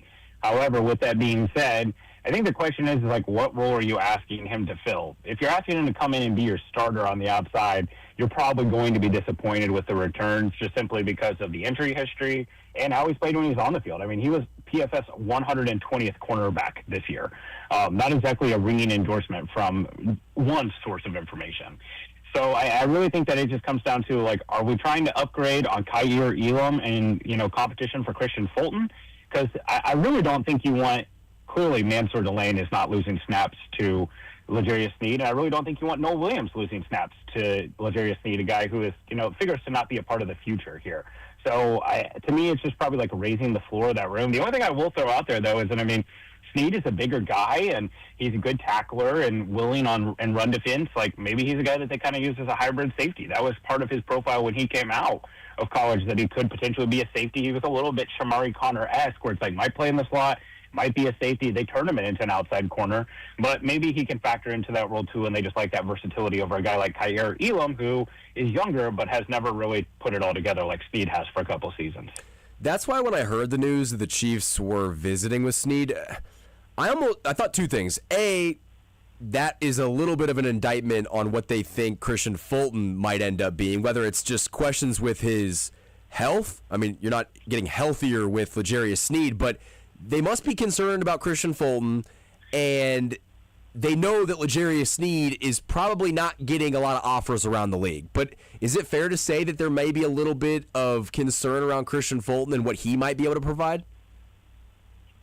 Yeah, if we're looking back at what happened for the Chiefs to get 6-11, there's a lot of big pieces of that blame pie to go around. But the Chiefs offseason last year it did not come together the way that they wanted it to, because Christian Fulton was a healthy snap for a large part of the season, and it seemed like they just really weren't willing to get him on the field. And then you'd ask them about it, and they'd be like, oh, well, we did get injured in camp. Well, this just in, Christian Fulton gets hurt. He has gotten hurt every season he's played. He's never played 17 games, so you should have expected that coming in. And then part of the idea, what we were telling ourselves this time last year, is like, Christian Fulton's your outside corner. You're getting all-pro Trent McDuffie in the slot full-time again. This is a massive upgrade. That's not what happened. Sneed took majority of his snaps, or not Sneed, McDuffie took majority of his snaps on the outside. So it just seems like they've never really been on the same page with Christian Fulton. No matter what they think of him, I think you would rather have him on the roster than Kaiir Elam as a break glass in case of emergency, whether that be Sneed as well too. They can save just a little bit of money, about like $4 million in cap space, but it might not even be that much if they were to cut Christian Fulton. But I certainly think that this pushes him, and hopefully, fingers crossed, we're not really worried about either one of those guys, because Noel Williams and Mansour Delane take the job, and then you've got Kennedy or someone like that in the slot. There also needs to be a contingency plan for if Christian Fulton gets hurt, because with him, it's been a not if, just when. And so you need to have more than two guys that can be boundary corners in 2026. And so I would not mind bringing back L'Jarius Sneed, even if it was just a cheap one-year deal where he can provide depth. He's got that veteran leadership. The Chiefs clearly know how to manage him because he was available in Kansas City. Now, that did not remain to be true in Tennessee, but if anybody can get the most out of him, it would be the Chiefs. But he is on the downward slope of his career. He's not going to get, better with age and all the injury concerns. But for depth and maybe to see a little bit less of Kaiir Elam, I'd welcome that move. But there's some people that are super high on Kaiir Elam. I know that Sterling is pretty much sold that he is going to be one of the boundary corners that plays a decent amount. If that's the case, is there any concern that this secondary just might not be that good in 2026? I think it's not even like a question. I think that there is if we're making an odds of it, there's a very good chance that it's not good. I mean, this all starts, like everything that we've had in this conversation starts with the idea of Mansour Delaney is going to come in and be like a fringe top 15, top 10 corner immediately. That's not a sure thing. That is not a guarantee. We want it to be. We hope it is, but that's not a sure thing. And then you're also factoring in like, oh, Noah Williams, he'll take the next step. You know who we said that about last year? Jaden Hicks. I remember I was in there doing a show with Sterling and Jason, and they asked for my breakout star for the 2025 season. They're like, and you can't say Jaden Hicks because everyone picks him. You got to pick someone else. Player progression is not always linear. So, yeah, if Mansour Delaney is just okay and not a star, if Noah Williams doesn't take the next step, they could be in a bad way. And Alohi Gilman was a nice fail-safe, but I think at best he gives you what Brian Cook brought you, and I certainly don't think he's an upgrade. And then, like, hey, maybe Kohu and Kennedy can make the slot better than it was last year. But, yeah, I certainly think it's possible. And, I remember back to the 2022 season when they were breaking in that young defense, they started off pretty hot. There were some really rough games. I remember Stephon Diggs just absolutely baptizing Josh Williams in the Bills game at home that year. Like, there's going to be some of those moments. I think the hope is that you get younger, you get more athletic. I think the Chiefs defense really lacked that, and then that athleticism can overcome what will probably be some mental errors and some technique growth. Final question on the defense, and then I want to transition to the offensive side of the ball. One thing that I've taken a look at is just the snap counts from the two rookie linebackers last year in Cooper McDonald and Jeffrey Bassa. And McDonald played more snaps overall than Jeffrey Bassa did, and one guy was UDFA, one guy was a fifth-round draft pick, a guy they traded up to go get. In a year where there is no longer a Swiss Army knife in Leo Chenal back there to almost cover up maybe some inconsistencies with, I want to say off and on rookie play, is there a concern that the Chiefs are going to have a pretty mediocre to below average linebacker room? I certainly think it's possible. You were talking about Cooper McDonald a little bit. I'm actually going to start writing a piece about what his season could look like. I watched every single one of his snaps this past year, and when he was on the field, non-blowout snaps, like the Raiders game he got in, or some of the games that they got away from the Chiefs at the end of the year. But, he was used like Leo Chenal, where they will mug him up on the line of scrimmage, and he did play a fair amount of snaps next to Bolton and Tranquill, which is what he'll likely be doing this year if he is on the field. But, I mean, you just see the lack of power and the lack of burst that Chenal brought. I mean, Chenal was that type of guy that you line him up on the line of scrimmage, and he can hold the point of attack like a defensive lineman. And, McDonald's not going to be able to do that. Now, with that being said, I think that the Chiefs linebacker group, maybe they get a little bit better because of how poor the interior defensive line was last year, and bringing in Kairos Tonga, like, hey, this is a guy who can be a difference maker holding up against two blockers, and that frees them up to shoot downhill a little bit more, because stacking and shedding is something that Nick Bolton has been all right at but could be better at. But if he's free to shoot some of those run lanes, we know that that's where he's at his best, coming downhill. And Tranquill isn't really a difference maker in coverage anymore. I know he's a converted safety. My hope is that maybe Bassa can take a step forward as a dime defender, and that he's playing next to Nick Bolton, and that might be a difference maker. And then, yes, you still have Tranquill on early downs, and your base defense is McDonald, McBolton, and Tranquill. So that's like the optimistic side. And obviously they liked Bassa, and he's another guy, like you want to talk about getting more young and athletic and explosive. He certainly brings that, but that's the only real upgrade they've made to that linebacker room this year or last year to make it more explosive. Between those two guys, who do you think plays more snaps in 2026? Is it Cooper McDonald just because he fits the Leo Chenal role? I mean, Leo Chenal did so much for that defense, and he played more special team snaps than both of those guys did. But when we're talking about a replacement and who's going to eat up those snaps, is it Cooper McDonald? Yeah, I'll take a slight lean to Cooper McDonald, just because I think that's kind of how the game is right now.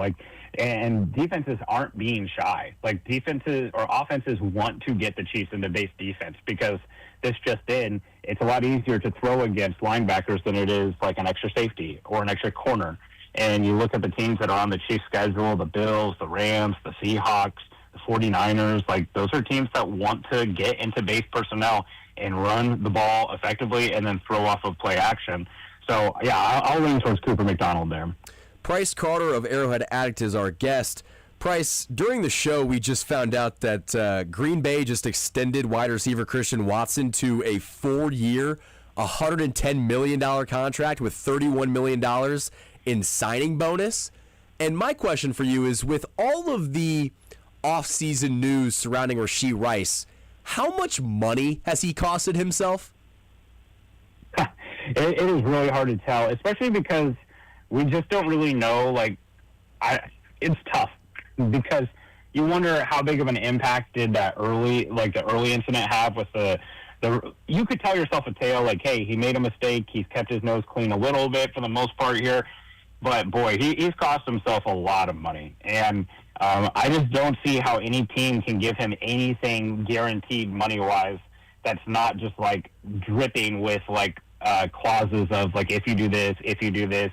It's unfortunate. This is a guy who has a lot of talent and had a chance to, really learn from something. And instead, he's still learning that lesson, unfortunately. But, yeah, the Christian Watson stuff's crazy. That just tells you, because I saw someone making a comparison to him and Romeo Doubs, and Doubs has basically been the better player. Now Doubs has been healthier than Watson, who had an ACL tear.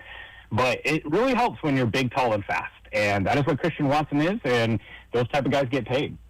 And it's just insane that he's never put up 1,000 yards. And the Chiefs might have to have this conversation about Xavier Worthy if he has a strong junior season. And that is an area where if you just look at the Chiefs' roster construction, they're 30th in wide receiver spending. They don't spend money on wide receivers.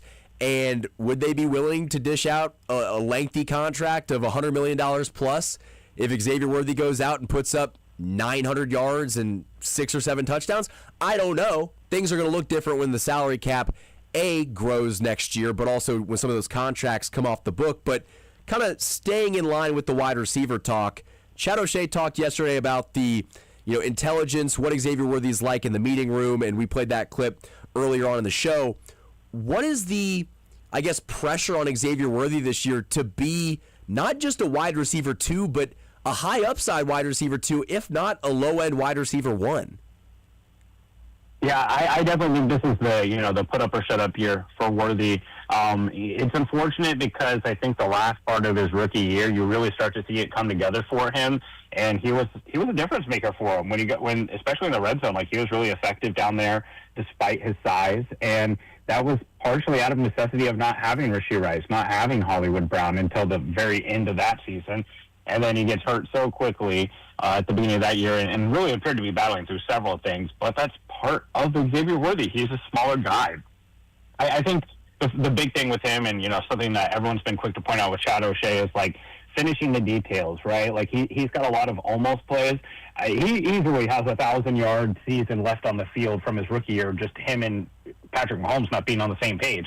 And to his credit, some of it is Mahomes, too, where Mahomes just misses him and he's open. But if they can get that in, there's a lot more upside left just pure yardage-wise. And I think for him, too, next year, we just talked, nobody feels good about giving Rashee Rice any type of long-term contract. So next year, it's him and Jalen Royals and Cyrus Allen. That's the wide receiver room. So you certainly want to feel better about that because, this just in, wide receivers will be expensive next year. And hopefully the Chiefs aren't drafting in the place where they can draft a top 10 wide receiver. One of the guys that signed elsewhere this offseason was Juju Smith-Schuster, who's reuniting with former Chiefs OC Matt Nagy in New York, but that means that they can no longer, I say they can no longer run back to the well of Juju Smith-Schuster, but they have shown in the past that if they don't pick a guy up on their team in free agency, they will go back and trade, whether it is Mecole Hardman or Derek Nottie. They have found a way to add former players to their roster later on if they do come to terms with the fact that they need them. But it seems like it's going to be Rashee Rice, Xavier Worthy, and then the two really unproven commodities in Jalen Royals and Cyrus Allen. In between both Royals and Allen, who do you think could make a bigger impact for the offense in 2026? And who needs to be the guy that makes the biggest impact?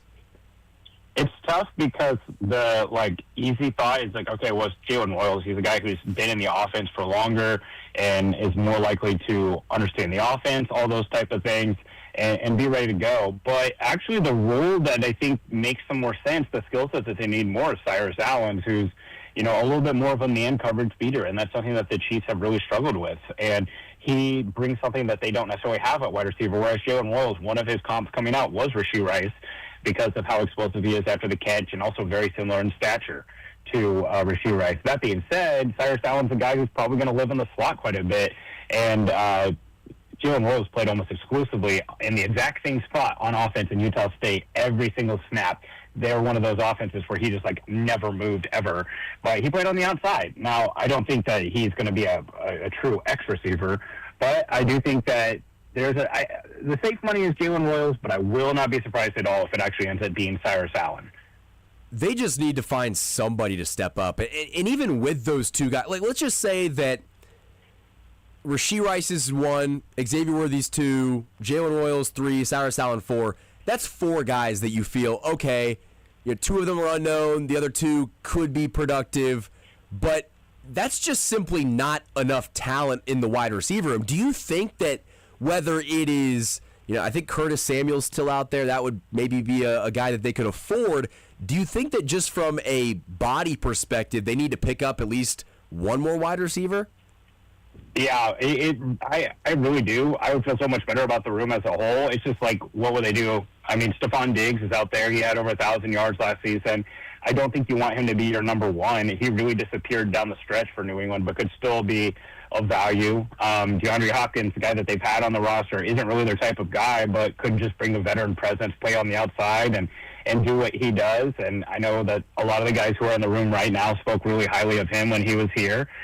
Keenan Allen is out there. Keenan Allen just makes a ton of sense to me. A veteran, a guy who's going to keep his nose clean. I know a lot of people think that he's super injury prone. He really hasn't missed that much time over the last couple of years. He played 17 games last year, even at his age. There's still some options out there. It's crazy because there's 4 positions on the Chiefs roster that's if they just had one more veteran, they could be in a great spot. The secondary, the linebacking core, the defensive line, and the wide receiver room. Well, they aren't going to be able to address all of those needs. I have in front of me, though, the former Chief that will be back in Kansas City. Can I interest you in a lightly used DeMarcus Robinson? Okay. He's 31 years old. He is kind of buried on San Francisco's depth chart. Mike Evans, DeJon Stribling, who they took with pick 33, Ricky Pearsall, first-round pick. They signed Christian Kirk.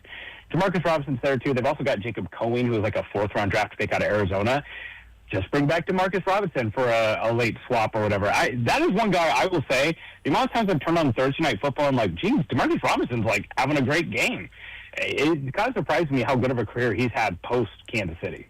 I would absolutely welcome DeMarcus Robinson back with open arms. And Price, I hate to say it, but if they did trade for DeMarcus Robinson, is he their number 2 wide receiver? Oh, yeah, I certainly don't. I certainly hope not. I think what you just want is him to be able to line up on the outside and get open on 3rd down and just be a depth piece, right? He's a guy, here's his catches the last couple of years. 22, 31, 26, 48, 25. I think that's exactly the type of guy you want him to be. He had a 505-yard season for the Rams in 2024. Rams, they didn't have Devontae Adams back then, so it was Puka and old Cooper Kupp, who was getting injured often. But I tell you what, him and Mahomes had chemistry down the field. I don't know how much he's winning downfield anymore, but DeMarcus Robinson on a post route and with Mahomes, there's the level of trust there. I don't think it would probably cost much. I don't know, maybe the 49ers don't want to move off of him just because they're hoping to contend and they're frequently injured, and he played for them last year as well, too, had 276 yards with 22 receptions. But I don't know, that's another name that could make some sense. And, I know some people have speculated about Kayshon Boutte, who is on the Patriots, who was a very good efficiency receiver last year, but they just signed A.J. Brown, and they kind of play a similar role. Be interesting to see. Number 2 wide receiver was definitely overshooting. I guess I was just under the impression that either Rashee Rice or Xavier Worthy likely is going to miss time just due to injury because they haven't stayed healthy over their career. I mean, Xavier Worthy was on the injury report seemingly every week last year, whether it was the ankle or the shoulder. So I don't think that you can just pencil either of those guys in for a variety of reasons for playing 17 games. So in a pinch, DeMarcus Robinson has shown more than Jalen Royals and Cyrus Allen have in the league, and by proxy, he would then be your number 2 or 3 wide receiver. But like you said, that would not be best case scenario. On a good contending team, DeMarcus Robinson is your, 5th, 6th wide receiver? Oh, yeah, for sure. Yeah, I definitely think that's what you want him to be. And that's ideal. And, you know, we haven't really talked to Kelsey a little bit, but I think the plan is here is like there's no one savior to the Chiefs offense, right? Like Demarcus Robinson's not coming in and saving you. The idea that you're bringing in a A.J. Brown or something like that's gone. It's just the run game gets better. The offensive line stays healthier. The run game opens up the middle of the field for Rice and Kelsey. Xavier Worthy, Cyrus Allen, Jalen Royals, those guys take steps forward with better coaching, accountability, all those things. And then, hey, can you just get a little bit more consistency from wide receiver 4 and 5? Do you think, final question on DeMarcus Robinson, do you think that DeMarcus Robinson would be an upgrade over someone like Juju Smith-Schuster? I do, only because I think DeMarcus Robinson brings a little bit more as a pass catcher at this point, and like D-Rob can play on the outside a little bit more. Juju was more of kind of that power slot. Like it kind of felt like them bringing back Juju the last couple of years was like Rashee Rice insurance, because that's the role he played in 2022. And I think just the injuries have really slowed down Juju. Not going to say a bad word about the man, because I got a chance to interview him, and I actually just got a care package from his company they did stuff with. So a little grooming kit and a little like travel kit and stuff like that. So shout out Juju, good guy, great to talk to him. Wishing him the best in New York, but yeah, I do think DeMarcus Robinson just offers a little bit more of a skill set and size that would be of value to them.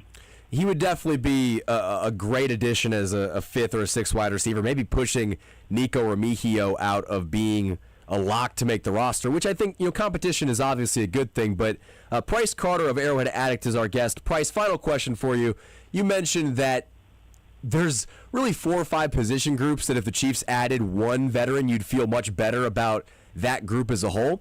Obviously, they can't do that. They've only got, I think, $5 million in cap space, and then they still have to pay Mansour Delane and Peter Woods. So any move, they're going to have to restructure either Trey Smith or Creed Humphreys contracts. If you're picking a position that the Chiefs currently have, I guess, a weakness in, if they could add one veteran, not what veteran would you add, but what position group would you add that veteran to?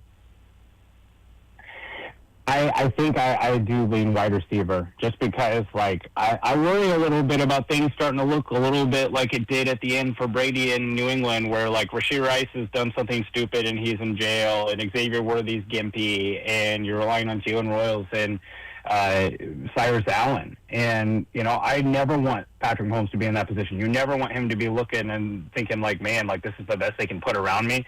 And I think that just has the potential to be the room that grows the most from a veteran addition. I'm surprised the defensive end wasn't the answer.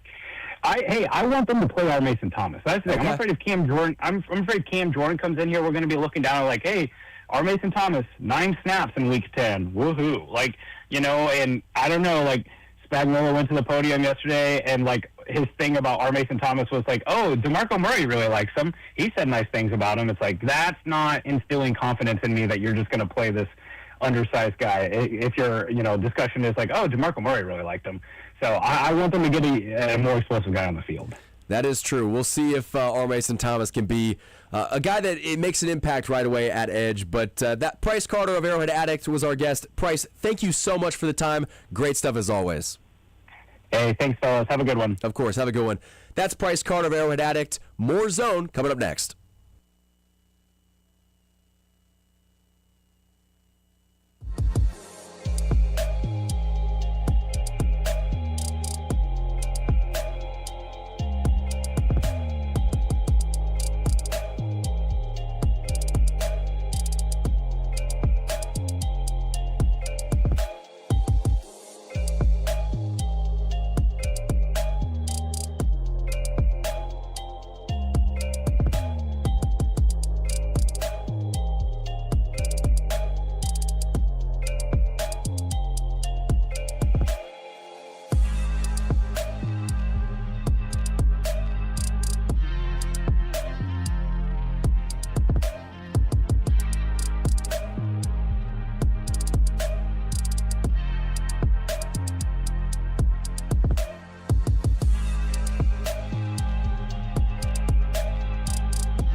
Welcome back into the zone on Sports Radio 810 WHB. Michael Darcy filling in for Jason Anderson. Sterling Holmes out as well. Deebs behind the glass, pushing the buttons, making this program run. It's time to talk a little Kansas baseball. Kansas baseball last week, for the first time in school history, hosted regionals at Hoagland Ballpark. They won all 3 of their games, advanced, and are now hosting a super regional at home thanks to Oklahoma knocking off Georgia Tech. And so the Kansas Jayhawks and head coach, manager Dan Fitzgerald will host the Oklahoma Sooners, Todd Lebo's Oklahoma Sooners, in the Lawrence Super Regional for the first time in school history. Deebs, what were your thoughts on just the way that this postseason has played out for the Jayhawks?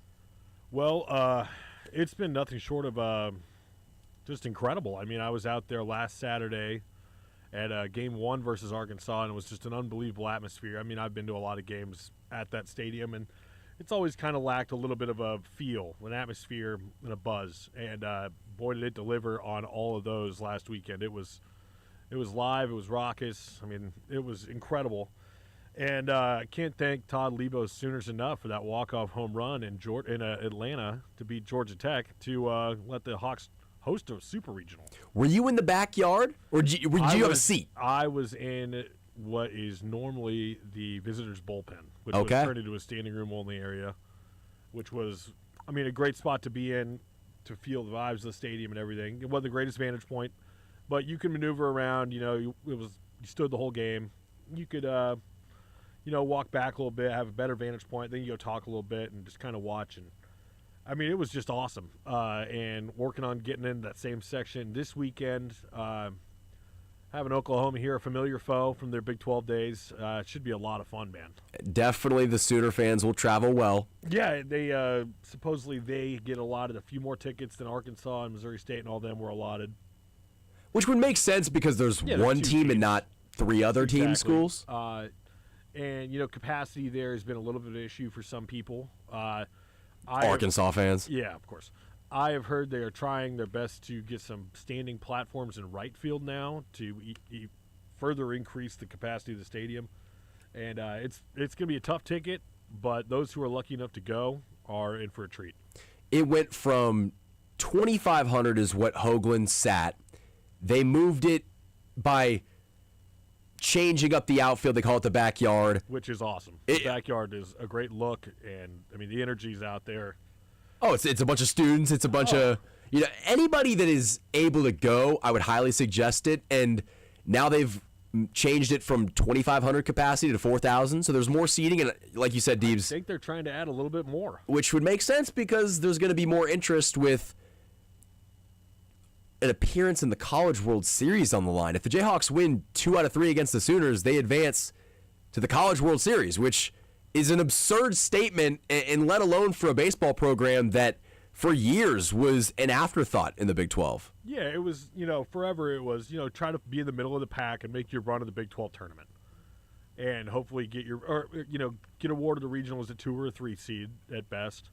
Hosting a regional was never really, I mean, yeah, the team thinks they can do it. Obviously, every team thinks they're going to succeed. But realistically, we just need to grind our way there and get our way there somehow. This team won the Big 12 outright, won the Big 12 tournament, swept their regional. I mean, they have exceeded everyone's expectations, even after last year's great season. The boys are playing some ball. It's funny with a season where the Royals are already double-digit games below 500. You've got Johnson County Community College winning the JUCO World Series, had a 41-game winning streak. Kansas baseball won the Big 12 conference. They won it outright. They won the Big 12 tournament, and now they're hosting a super regional. There is really good baseball in the Kansas City area, and it's not from the professional side of things, but the colleges are playing good ball. But it does, being there last weekend, I mean, the feeling of playoff baseball translates. Oh, yeah. I mean, you could feel it. And this weekend's just going to be a bigger version of that. So excited for everyone who's going to be out there this weekend. Excited for the team, the program, the school, obviously. And, just they're 2 wins away from making it to Omaha. That is insane to think about. I would say forever. Ever. Yeah. Ever. So I think, just people don't take this for granted. I mean, hopefully the program could stay on this trajectory and become a legit program for a long time with Fitzgerald, who I believe they extended last season. However, it's just they got some serious momentum right now, and it's going to be a blast out there this weekend for anyone who's lucky enough to go.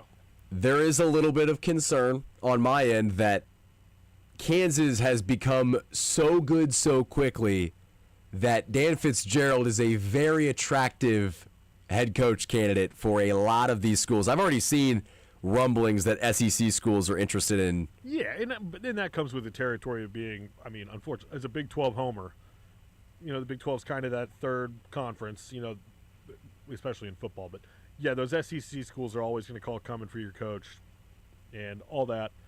I hope he stays. I think it's locked up contract-wise, but, that number can always grow when somebody's calling from the outside. So, I'm like I've said, I'm just really excited for this weekend. I'm hoping to get out there. I'm hoping everyone who really wants to get out there has a good chance of it. I know it's going to be tough, but it's just going to be an awesome weekend in Lawrence. The question will be, will Kansas athletics put more money into the baseball program? Because money talks, and it's more impressive that Dan Fitzgerald is doing this with JUCO kids, and I think this just highlights how much talent there is in baseball at any level, but really in the JUCO world, that a lot of these kids, like look at JCCC. You've got D1 commits littered throughout that lineup, and the pitching staff, they're all going D1, and it's just because whether they need to get their grades right, whether they just need more time to develop and mature. Yeah, sometimes it's just you need that little pit stop. Coaching at the JUCO level is usually pretty good to get guys, to, how am I supposed to try to say this? In order to get guys from where they're at to the potential that they could see.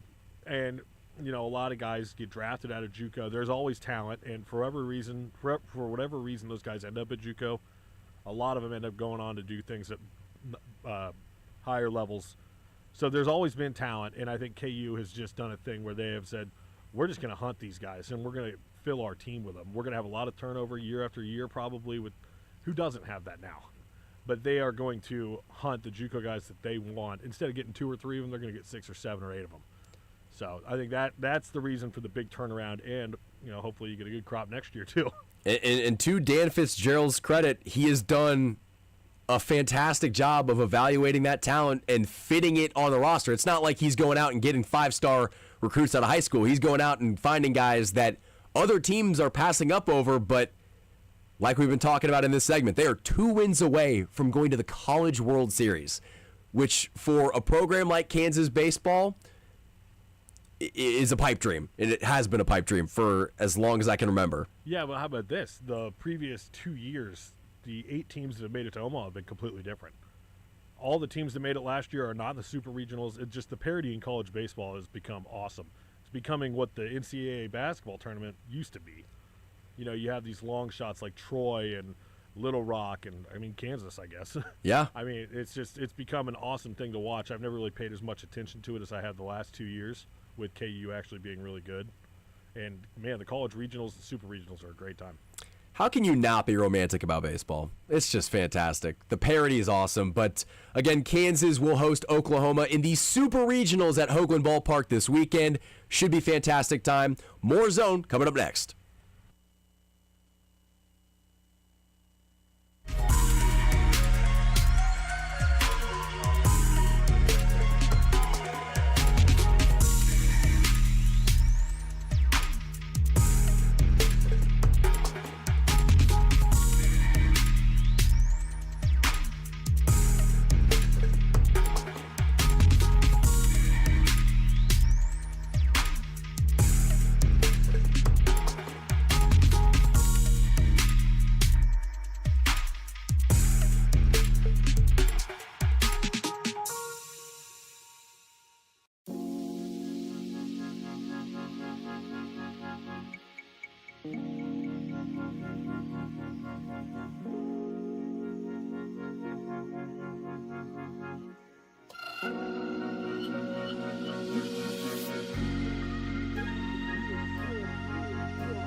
Questions surrounding these Kansas City sports.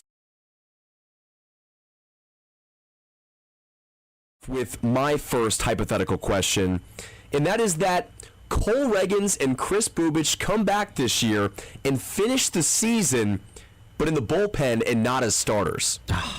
You had me in the first half of that question. Well, there's always a caveat.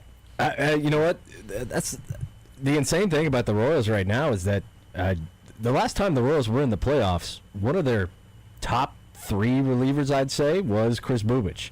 And frankly, if you put him and Reagans in there, they're automatically your best relievers.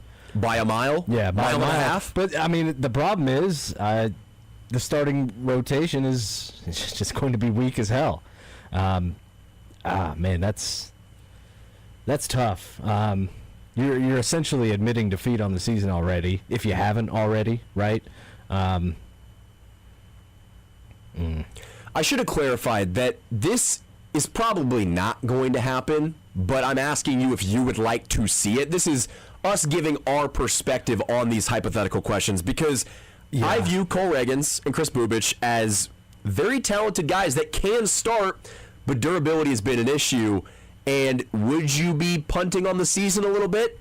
Maybe, but the season's already gone. I mean, I hate to say that, but you are not in a position where you can be fighting back, have any chance at the wild card or the division.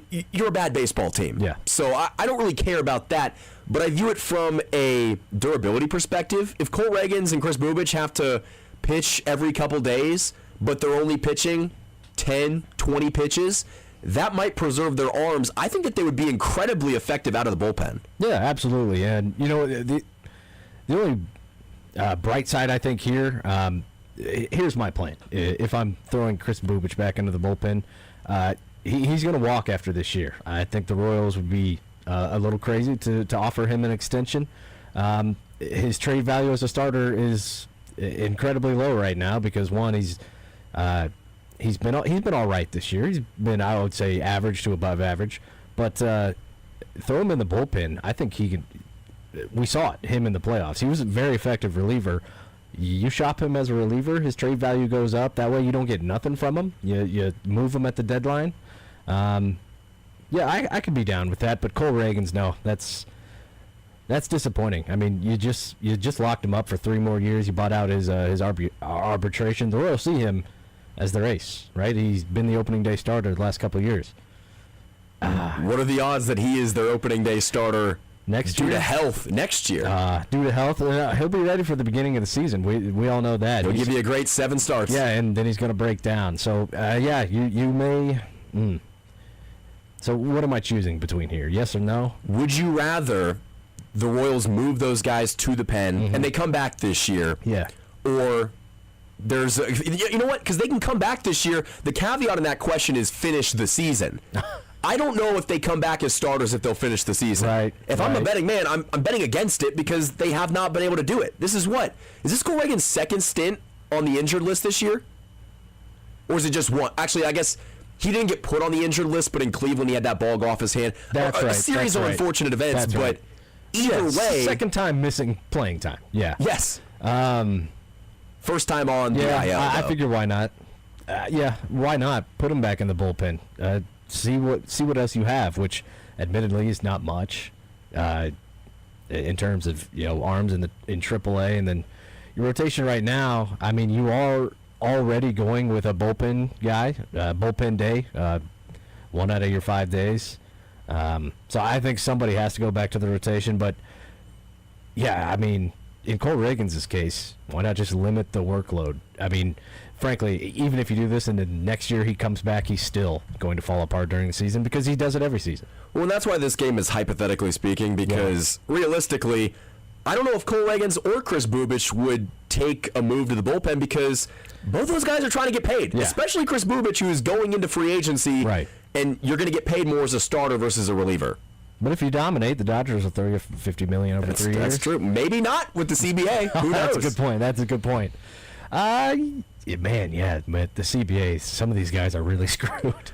I want to see Cole Reagans in the pen when he comes back. I think he's got that ability to almost be like, it's almost blasphemous to compare anybody to Mason Miller, but I almost wonder if you had 1 or 2 innings of Cole Reagans max every 3 days, what he would be able to do, because the swing and miss stuff is there.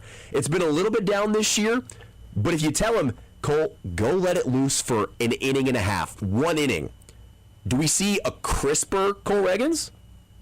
Probably, yeah. He just goes and lets it eat, but I mean, even then, if he's letting it eat, he's letting that heater rise up to triple digits again. Well, this Royals team... Here comes the arm injury. This Royals team is also just shuffling deck chairs on the Titanic. Like, this is not going to change the outcome for the team this year. There's no right or wrong decision, I think, in this scenario. What would you do? I kind of like what Kyle said earlier. I think I'd probably say I'd be fine with Bubich going to the bullpen.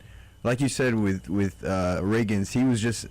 coming into the season, he was supposed to be the ace. Not just one of the guys. He was supposed to be the head honcho. Yeah. And, I think also... The guy who was untouchable in the offseason. Yeah, and the fact that you have some other really good starters as well. I feel like, honestly, coming into the season, the Royals almost had a surplus of good starters. You don't find a lot of teams with 4 or 5 guys that can really go, any given day. And they have that. So, I think I'd be fine with Bubich going to the bullpen maybe as, middle or late relief guy. But your 7th, I mean, he might have to be your closer with how things have been recently. Yeah, like you said, they're just shuffling. I mean, everybody's getting, and also Avila looked pretty good in his start the other day. He did.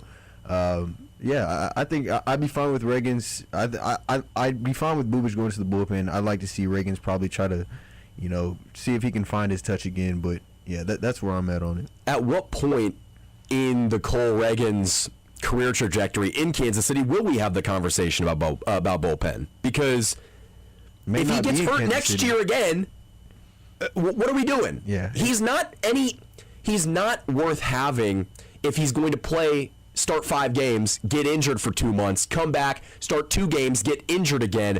When if he saves 10, 15 games, now that would be a pretty low number of saves, but either way, if you get more use out of him as a pen arm, that's better for the team. Right. But I don't know if the Royals philosophically would do that. Right.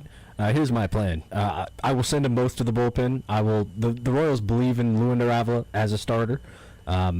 build him up, just have him take over that spot for this year. Move them both to the bullpen, and then shop them, trade them. See what you got at least, because maybe Reagans goes to the pen, and because all three of us sitting here, nobody has any belief that he's going to make 30 starts in a season ever again. No, I think we've seen the best of Cole Reagans, and that's fine. I mean, he was what, second, third in Cy Young, or was it fourth? And he was top 5. Top 5? Yeah. Well, it wasn't one. No. So we're talking about a guy that has been projected as a guy that could win. I'm blanking on the award. Oh my gosh. Cy Young? Cy Young. Yeah. Goodness gracious. But I don't think we're ever going to see that top end Cole Reagans again, especially, you know what doesn't get better as you get older? Your arm injuries. Yeah, your arm injuries. So it'll be very interesting to see if the Royals do end up making any changes. I would put both of them in the pen, and you can maybe bring Reagans into the pen this year, let him get healthier, and then next year, if you want to start him as a starter, fantastic. But he's shown you that he's not going to stay healthy consistently. So, Kyle, you want to go ahead and lead us off on this next question of hypothetically speaking? We're going to go to KU baseball here. Caden, I know you're a Cardinals Mizzou guy, so we'll get to you here in a sec. Trust me. I've got a Mizzou question for you too. Okay. Excited. KU baseball wins the entire College World Series, but Dan Fitzgerald is hired away in the offseason. Yes. Yes? I'm doing that in a heartbeat. Okay. Yeah, I think a lot of Kansas fans already think it's going to happen. The SEC is going to come calling, and Dan Fitzgerald will jump to a higher paying job, a bigger program. Right? I saw South Carolina in the rumblings, right? And SEC school. But if they win a national championship, build a statue outside the Hog. I agree. Who cares where he goes? I agree. I mean, you want to talk about with the Royals selling high? They would be selling high on Fitzgerald leaving. Like they've reached the apex. They've accomplished something that realistically is never going to happen again. Kansas baseball's not in national championship contention. They're not going to win the College World Series, but once in a blue moon. If they get it done this year, goodness, I don't care what the ramifications of that are. Yeah, I mean, I don't really think it's realistic to project them to win this thing this year. Obviously, a hell of a ball club, and I am a KU guy, and I know I sound like a downer right now, but a lot of good baseball programs out there. Caden, what would you give up for a Mizzou baseball World Series championship? Oh, man. Well, I told you guys, I'm really not into the $20 in a sub. Maybe. Now, basketball, we're talking about the basketball. Oh, we'll get there. That's another thing. But for your question, or Kyle's question, I think you have to be okay with it. I mean, you can't ask much more of a guy than to bring you a World Series. And it seems like Kansas, just recently, they've been more invested into the baseball program after their success. I don't know if you guys saw Travis Goff had the $20 million indoor facility that they're planning on. They're trying to keep Fitzgerald at any cost. So their success, they're trying to keep that momentum rolling, and clearly they'd be, if he was to leave, they'd be fine with paying the next guy that they really believe in. So I think you have to be fine with it. If Dan Fitzgerald is doing this with JUCO kids, just imagine what he could do if they invested more in the baseball program and could recruit high schoolers or get transfers. The transfer portal is still a thing in college baseball. Yeah. So, especially look at Johnson County. Exactly. Yeah. A lot of almost every one of those guys was like D1 or had D1 offers coming. D1. Like there was Iowa, Kansas State, Mizzou. Oregon was one of them. Sit down, Jeff Passan had. That was a pretty good watch. If you haven't seen it, go check it out. 3 of those guys are going to Nebraska, I believe. Yeah, there was one guy from Blue Springs South that he went to JCC now. He's already committed to Nebraska. Yeah, so transfer portal is definitely very much alive. So. Who would have thought that the best baseball in the Kansas City area would be Johnson County Community College and Kansas baseball? Jeff Passan. Royals, step it up. Step it up, Royals. But, Caden, you want to go next? Yes, sir. So, all right, so if Patrick Mahomes retires tomorrow, we don't know who the next quarterback of the Kansas City Chiefs is going to be. Who is the next face of the current roster? Who's the next face of the Chiefs? Actively? Yes. Of the current roster. Kelsey. Well, Kelsey, but I feel like that's too easy, but he's on his way out. Yeah, like future. Right. Future. Well, it's not Rashee Rice. It'd be a bad face to have. Oh, my God. I just feel like there's nobody that really stands out. Probably Xavier Worthy? No. You don't think? Because it's got to... actually, it will be Kenneth Walker. It's going to be an offensive player, first and foremost. It's Josh Simmons. I thought about him too. Might be Josh Simmons. There's no way Josh Simmons is the face of the franchise. You think? Maybe. I was thinking well, Creed would be a better guess than Creed and Trey. Okay, but yeah. none of those are sexy names. You know, like. Right. But their offense. They play on the offense. I was thinking maybe a Mansour Delane. Just Yeah. because, corner is the second hardest position to And play it could in the be a league. tackle because I feel like for years Joe Thomas was like the face of the That is Browns. true, yeah. Like, Okay. Think about that sentence that you just said. Yes, Joe Thomas was the face of the Browns. Good call. And it was Myles Garrett. And now it is no longer Myles Garrett. Now, is it Jared Verse? Actually, we know who the face of the Cleveland Browns is, unfortunately. So you're going Kenneth Walker? I'll say Kenneth Walker. Okay. man, yeah, I'm thinking about George. Probably not George. He's not. He's a good player, but obviously not a star. I mean, for most teams, it's going to be the quarterback, so that's what makes it more difficult. It's not going to be Garrett Nussmeier. Yeah, so like you don't know who that next quarterback's going to be. Oh boy. Yeah, I'm going to go with Josh Simmons. Final answer. Okay, I like it. He's young, talented, and he's going to be here for a while. I like it. Honestly, though, is it fair to say that if Josh Simmons is the face of the franchise, then you've done something horribly wrong? Yeah, you let Patrick Mahomes retire. That's a good point. That is a really good point. My next question, on hypothetically speaking, is that Wemby and the Spurs could lose the finals, and he will still retire with multiple championships. One more time? Wemby and the Spurs could lose this NBA Finals to the Knicks, and he would still retire with multiple championships. I agree.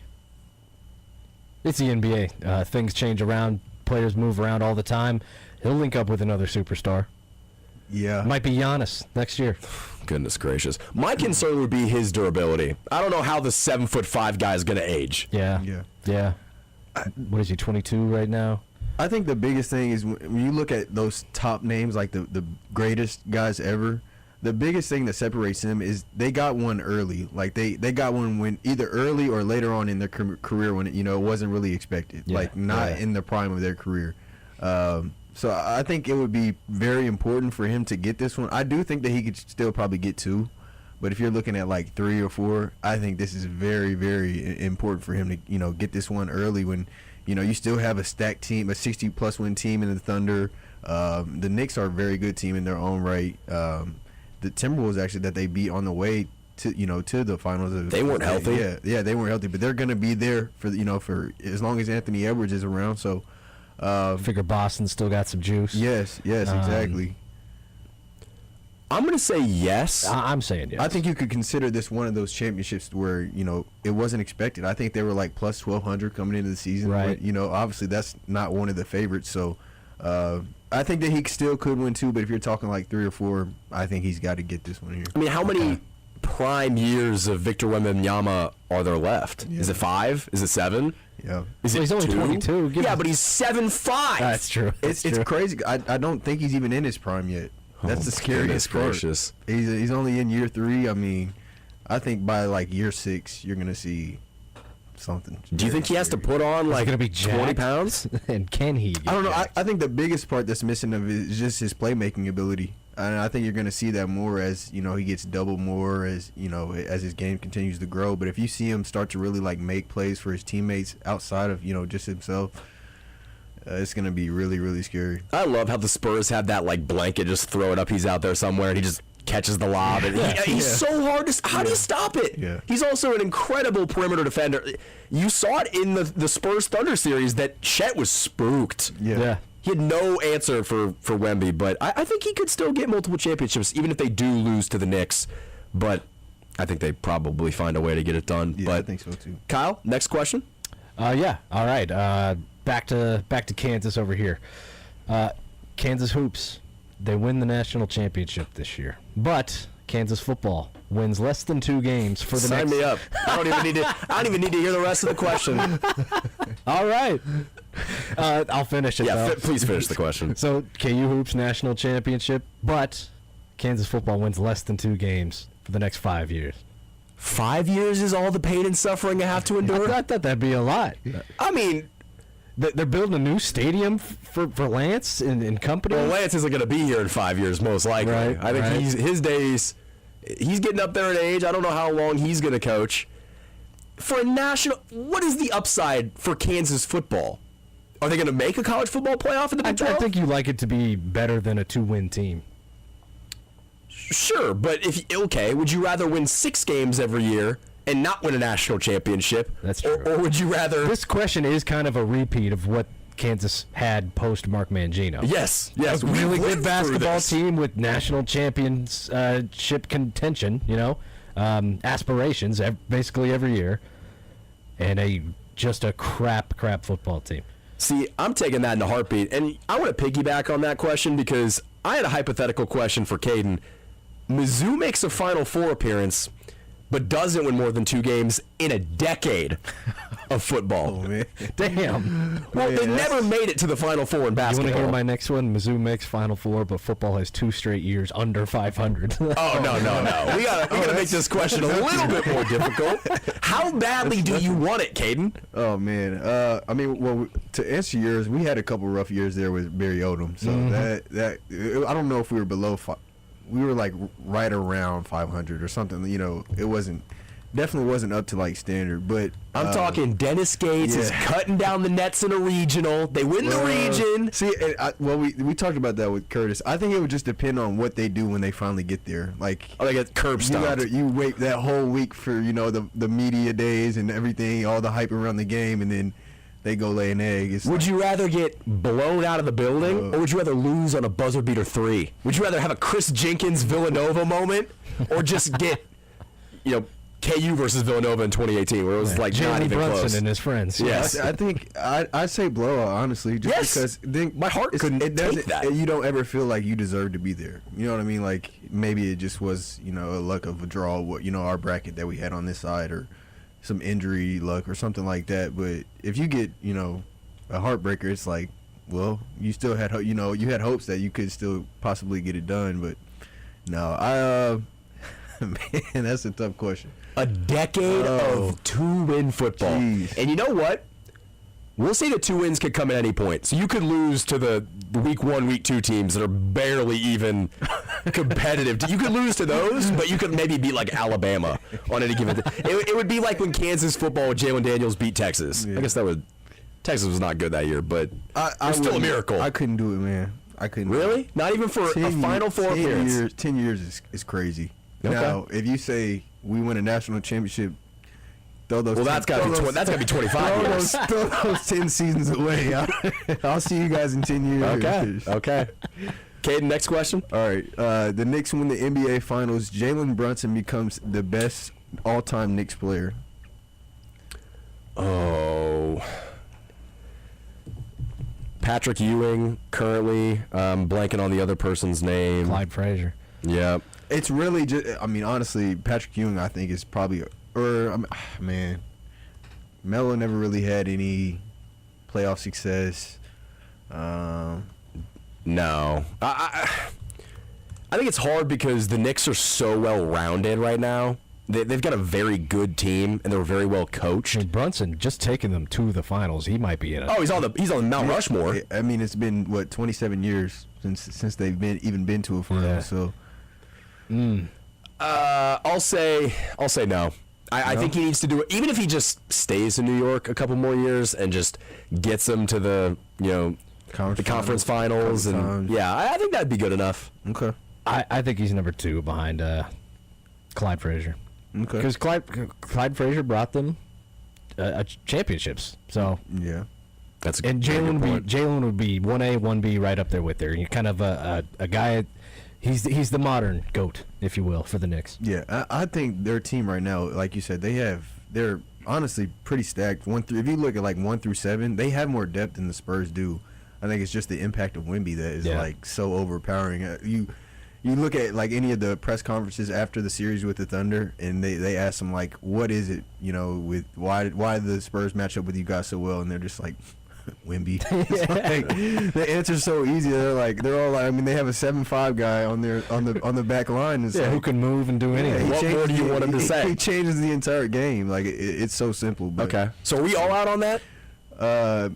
I think he is. Okay. I think if he brings someone, he is. But like you said, I think he does have to have some sustained success afterwards. Yeah, he can't just drop off the face of the planet. It can't just be like they miss the playoffs next year and then get exited in the first round the next. It's like, but yeah, I think he has to have a couple more years after that that are pretty good too. Okay, I like it. My next hypothetical question in this hypothetically speaking segment: Patrick Mahomes will win another ring, but only while Andy Reid is the head coach.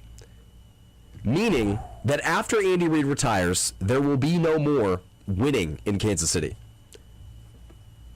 of championships. I'm sure they'll win We talking multiple rings? No, I'm saying they will win while Andy Reid is here. Oh, okay. But they cannot win without him. Okay. Like you won't see Patrick Mahomes get a ring without Andy Reid, essentially. You're not part of the conspiracy theorists that say Matt Nagy's coming back after he retires. I hope not. I hope not. This is basically. I think I'm in on that. Oh, okay. I think Andy stays as long as Pat's here. Okay, well, there's a limit to what the big man can do. We don't know that. You think Big Red's going to coach for a decade? He might. I get. You know what? He's lost weight. He's looking good. I don't know how you would take on the stress of an NFL season. Right. At what is he? Late 60s, early 70s. He's not like Pete Carroll old, but he's not young. I'm gonna say I'm out because I think, and let's say Andy wins one more, he coaches 3 more years. Patrick Mahomes should still be good enough to, I think, lead a team. That's my thought To a process. championship, and I want to put my faith in the Chiefs front office that they can figure it out post Andy. Yeah, they better. So I'm gonna be out on that one. I'm out as well. I think it is dependent upon what type of offensive mind they bring in next. Right. I've always wondered what life post Andy Reid is going to look like. I think everybody kind of thinks about that, but they try to just put it off and avoid it. But yeah, I think that Pat can still win championships, even what that would be 34 years old if Andy coaches. If we say that Andy Reid coaches 3-4 years, yeah, he'd be 34 then. I mean, look at Matt Stafford. It seems like more and more as we continue to grow or evolve. Like it seems like quarterbacks are playing later and later into their career. Aaron Rodgers is 40 plus still playing. I mean, so yeah, there's no reason to think that Pat. He takes special medicine. Now it is notable that Pat has had just about every lower body injury that you could possibly think of. Right. So I mean, if that continues to happen, that does question it a little bit. But I think that he can still play at a high level into his or late 30s, early 40s. Yeah, and I feel like he's shown he's been able to adapt his game, right? And right. You bring up a guy like Stafford and a guy like Brady. We had James Palmer on yesterday. Like Tom Brady went to Tampa, had the right weapons with him, had a great offensive line, and he was a statue back there. He didn't move. I think Patrick Mahomes is going to have to learn how to be that type of quarterback. Stay in the pocket, right? So the improvisation that he likes to do, you're not going to see a whole lot of that as he ages. But I still think he can get it done. I think all three of us sitting here believe that he's one of the greatest ever, and he should be able to get it done. I think it's a direct parallel to what Tom Brady did without Bill Belichick. And I don't think that Andy Reid is... I don't think Andy Reid is Bill Belichick in this situation. We don't need to have that Belichick or Brady argument with these two. But I do think that you saw that Tom Brady was the system. Wherever he went, they won. Now, granted, that Tampa Bay team was very good. But as long as you've got the mental ability to pick apart a defense, and if you've got a good roster built around you, which I'm sure that as we near the end of Patrick Mahomes' career in hopefully what is a decade and change, they will build a team around him to help him get over the finish line, which is what they did with the Bucks and Brady when they beat the Chiefs in the Super Bowl. That team was stacked. Yeah. So I feel pretty confident that with or without Andy Reid, Patrick Mahomes will still get another one. But final 2 questions on hypothetically speaking. Kyle, go ahead.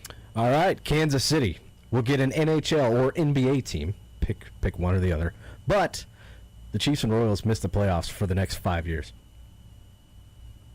Oh, man. I'm out. And I'm out because they've got Patrick Mahomes. Yeah. I see exactly what I was thinking, too. And they got Bobby Witt. I get it, yeah. Patrick Mahomes is worth more than an entire organization. And I would say Bobby Witt Jr. by himself is, but they have not built around Bobby Witt Jr. And who knows what the next 5 years the Kansas City Royals are going to be. But I think Patrick Mahomes alone, they could win multiple championships in that 5-year window. I mean, if you want to look back at the last 5 years, it's been a pretty good, successful 5 years. So I would be out. But between those two, would you rather have an NBA team or an NHL team? NBA, for sure. NBA. I think I want to go NBA too.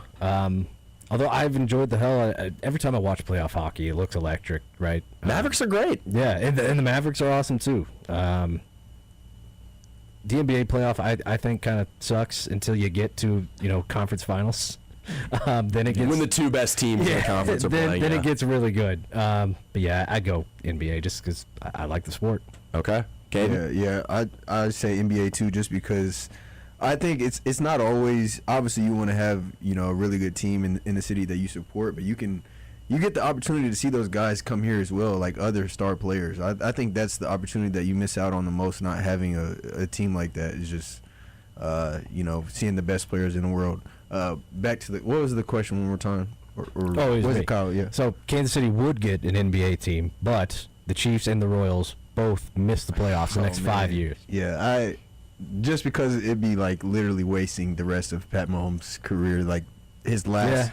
Like I said, I still think that he can win late. His last best athletic years. Yes, exactly. I mean, when you get to the end there, it's like, all right, you kind of need, like Brady found the perfect fit. You know, they had the weapons, they had the really good defense as well. So I think when he gets to that point in his career, he's going to need something like that. But yeah, I don't want to waste the best of what we have left with Pat. Also, the first 5 years of an NBA expansion team would probably suck. Yeah. Right. You're not going to watch a lot of good I mean, it would take a while to get up and running. The Vegas Golden Knights they were good quick. That is true.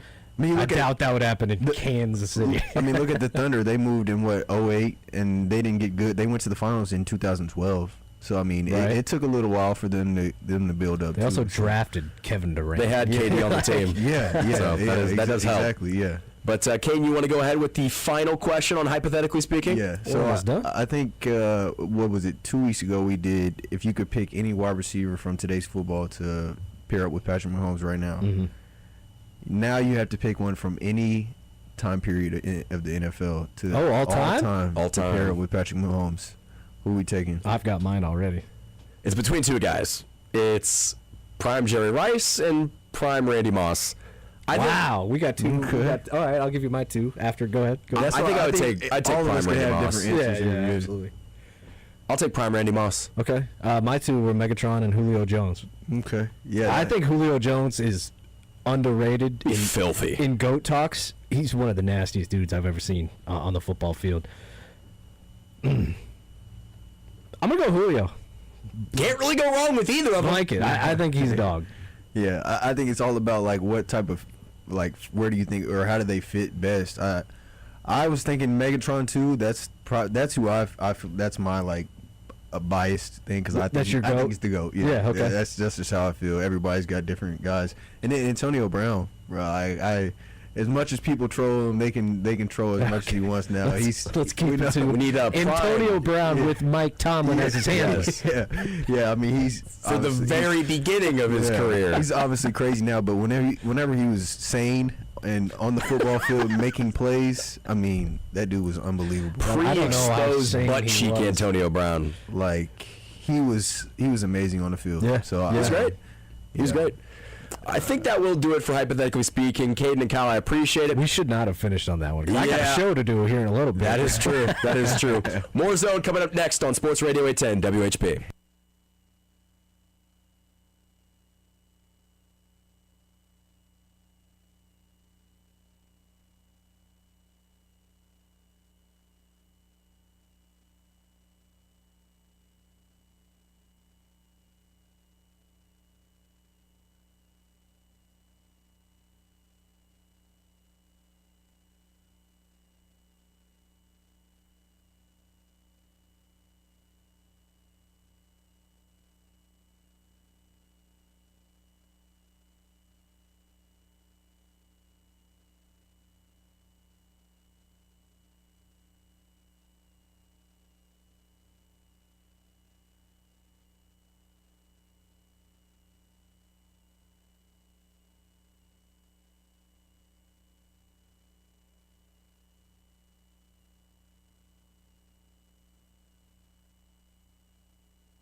Welcome back into the zone on Sports Radio 810 WHB. Michael Darcy filling in for Jason Anderson and Sterling Holmes, who is downgraded to out.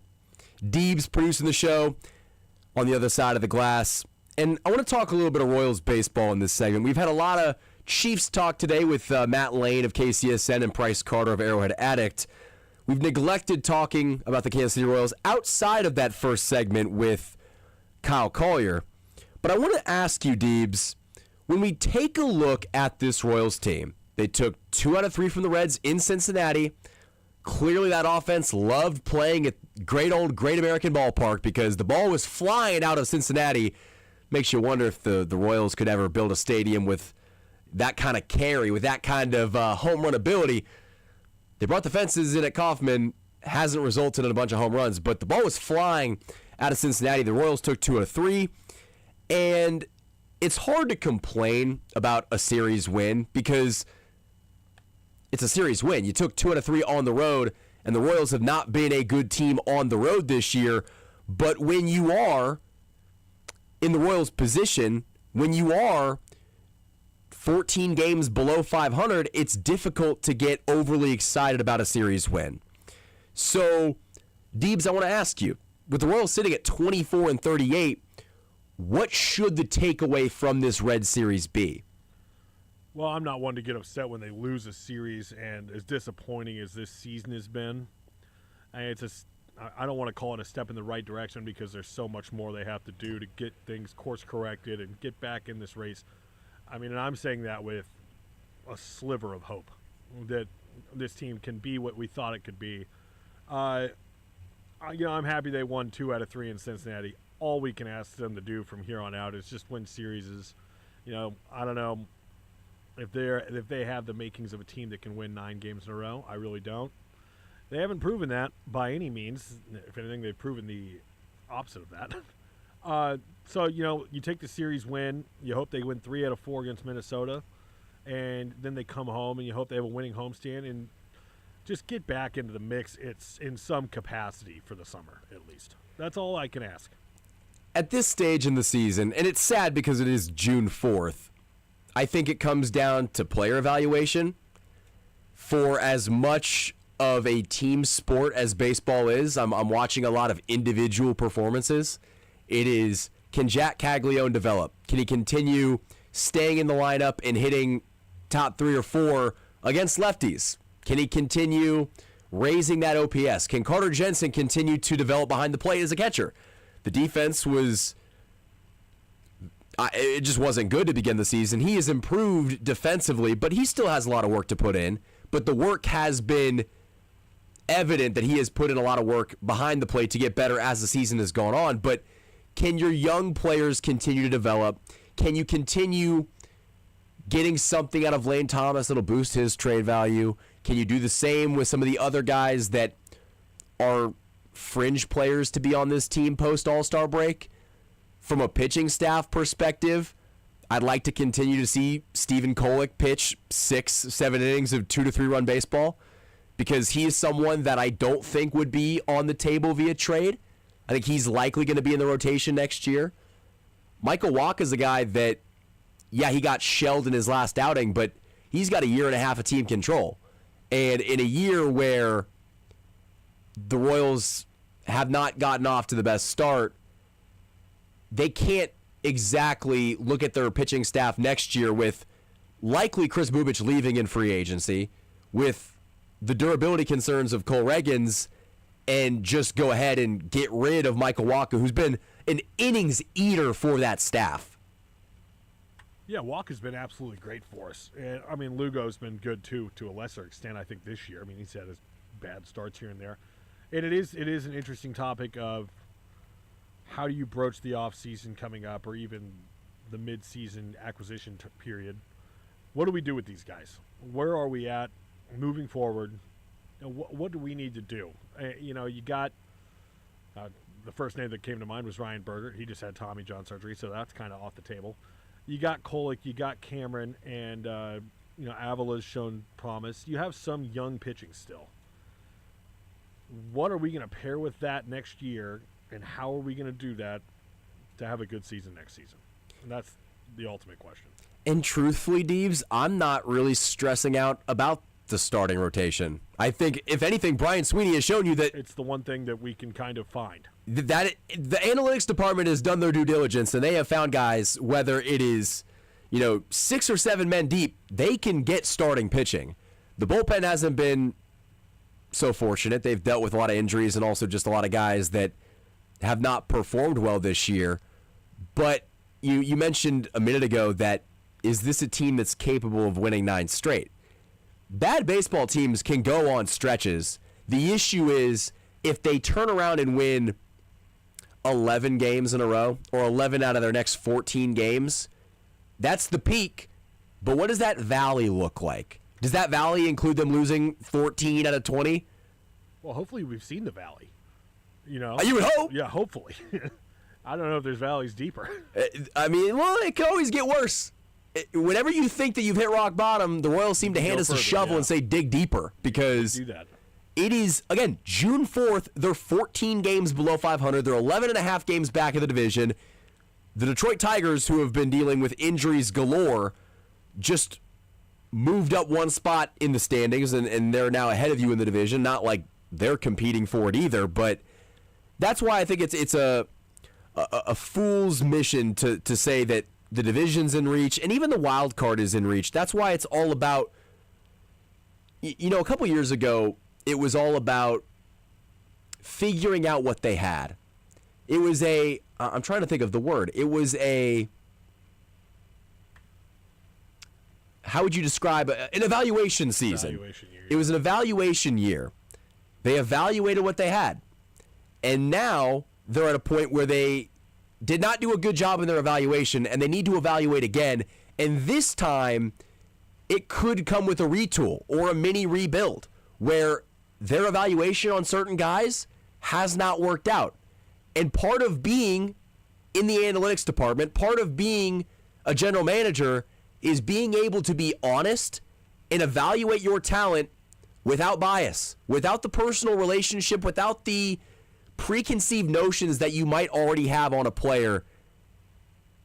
That is part of being a general manager, and hopefully the Royals can figure it out, because if not, it could be another rough June, July, August of losing Royals baseball, but I'm hopeful that they will get things turned around from an evaluation perspective. But we've got one more segment on The Zone on this Thursday on Sports Radio 810 WHB.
Welcome back into this final segment on this Thursday edition of The Zone.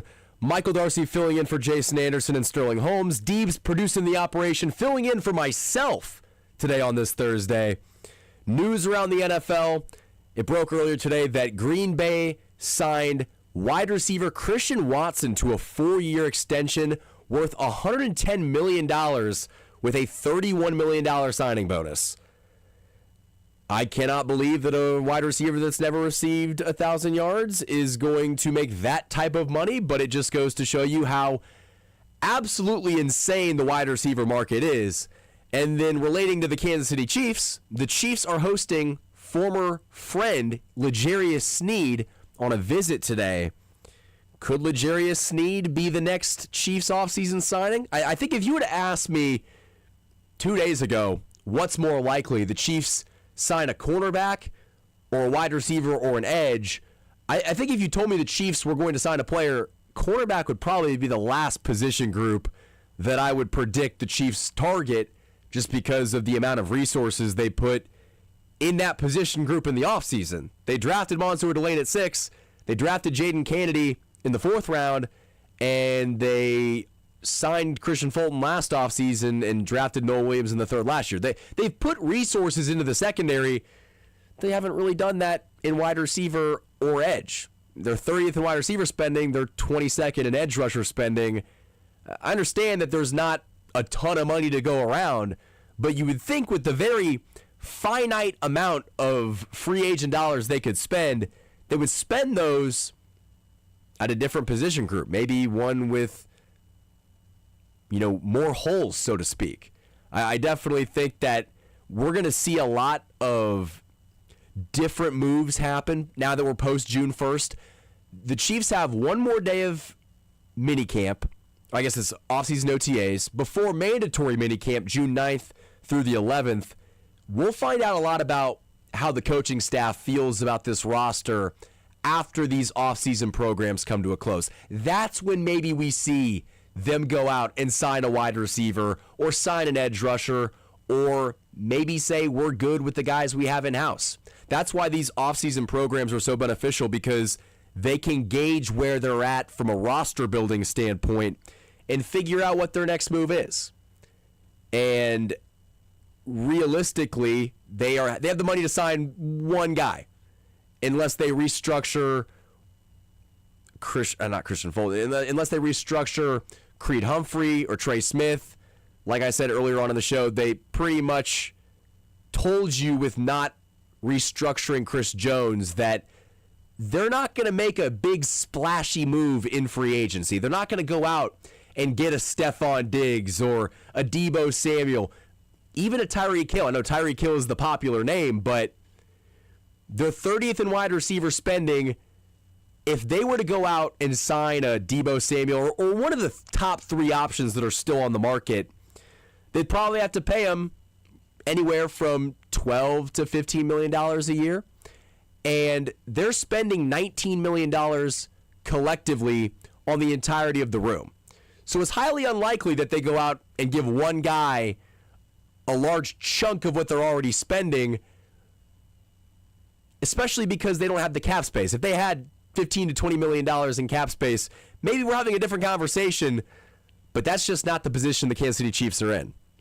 But that'll do it for this Thursday edition of The Zone. Michael Darcy, Deebs signing off. The program coming up next.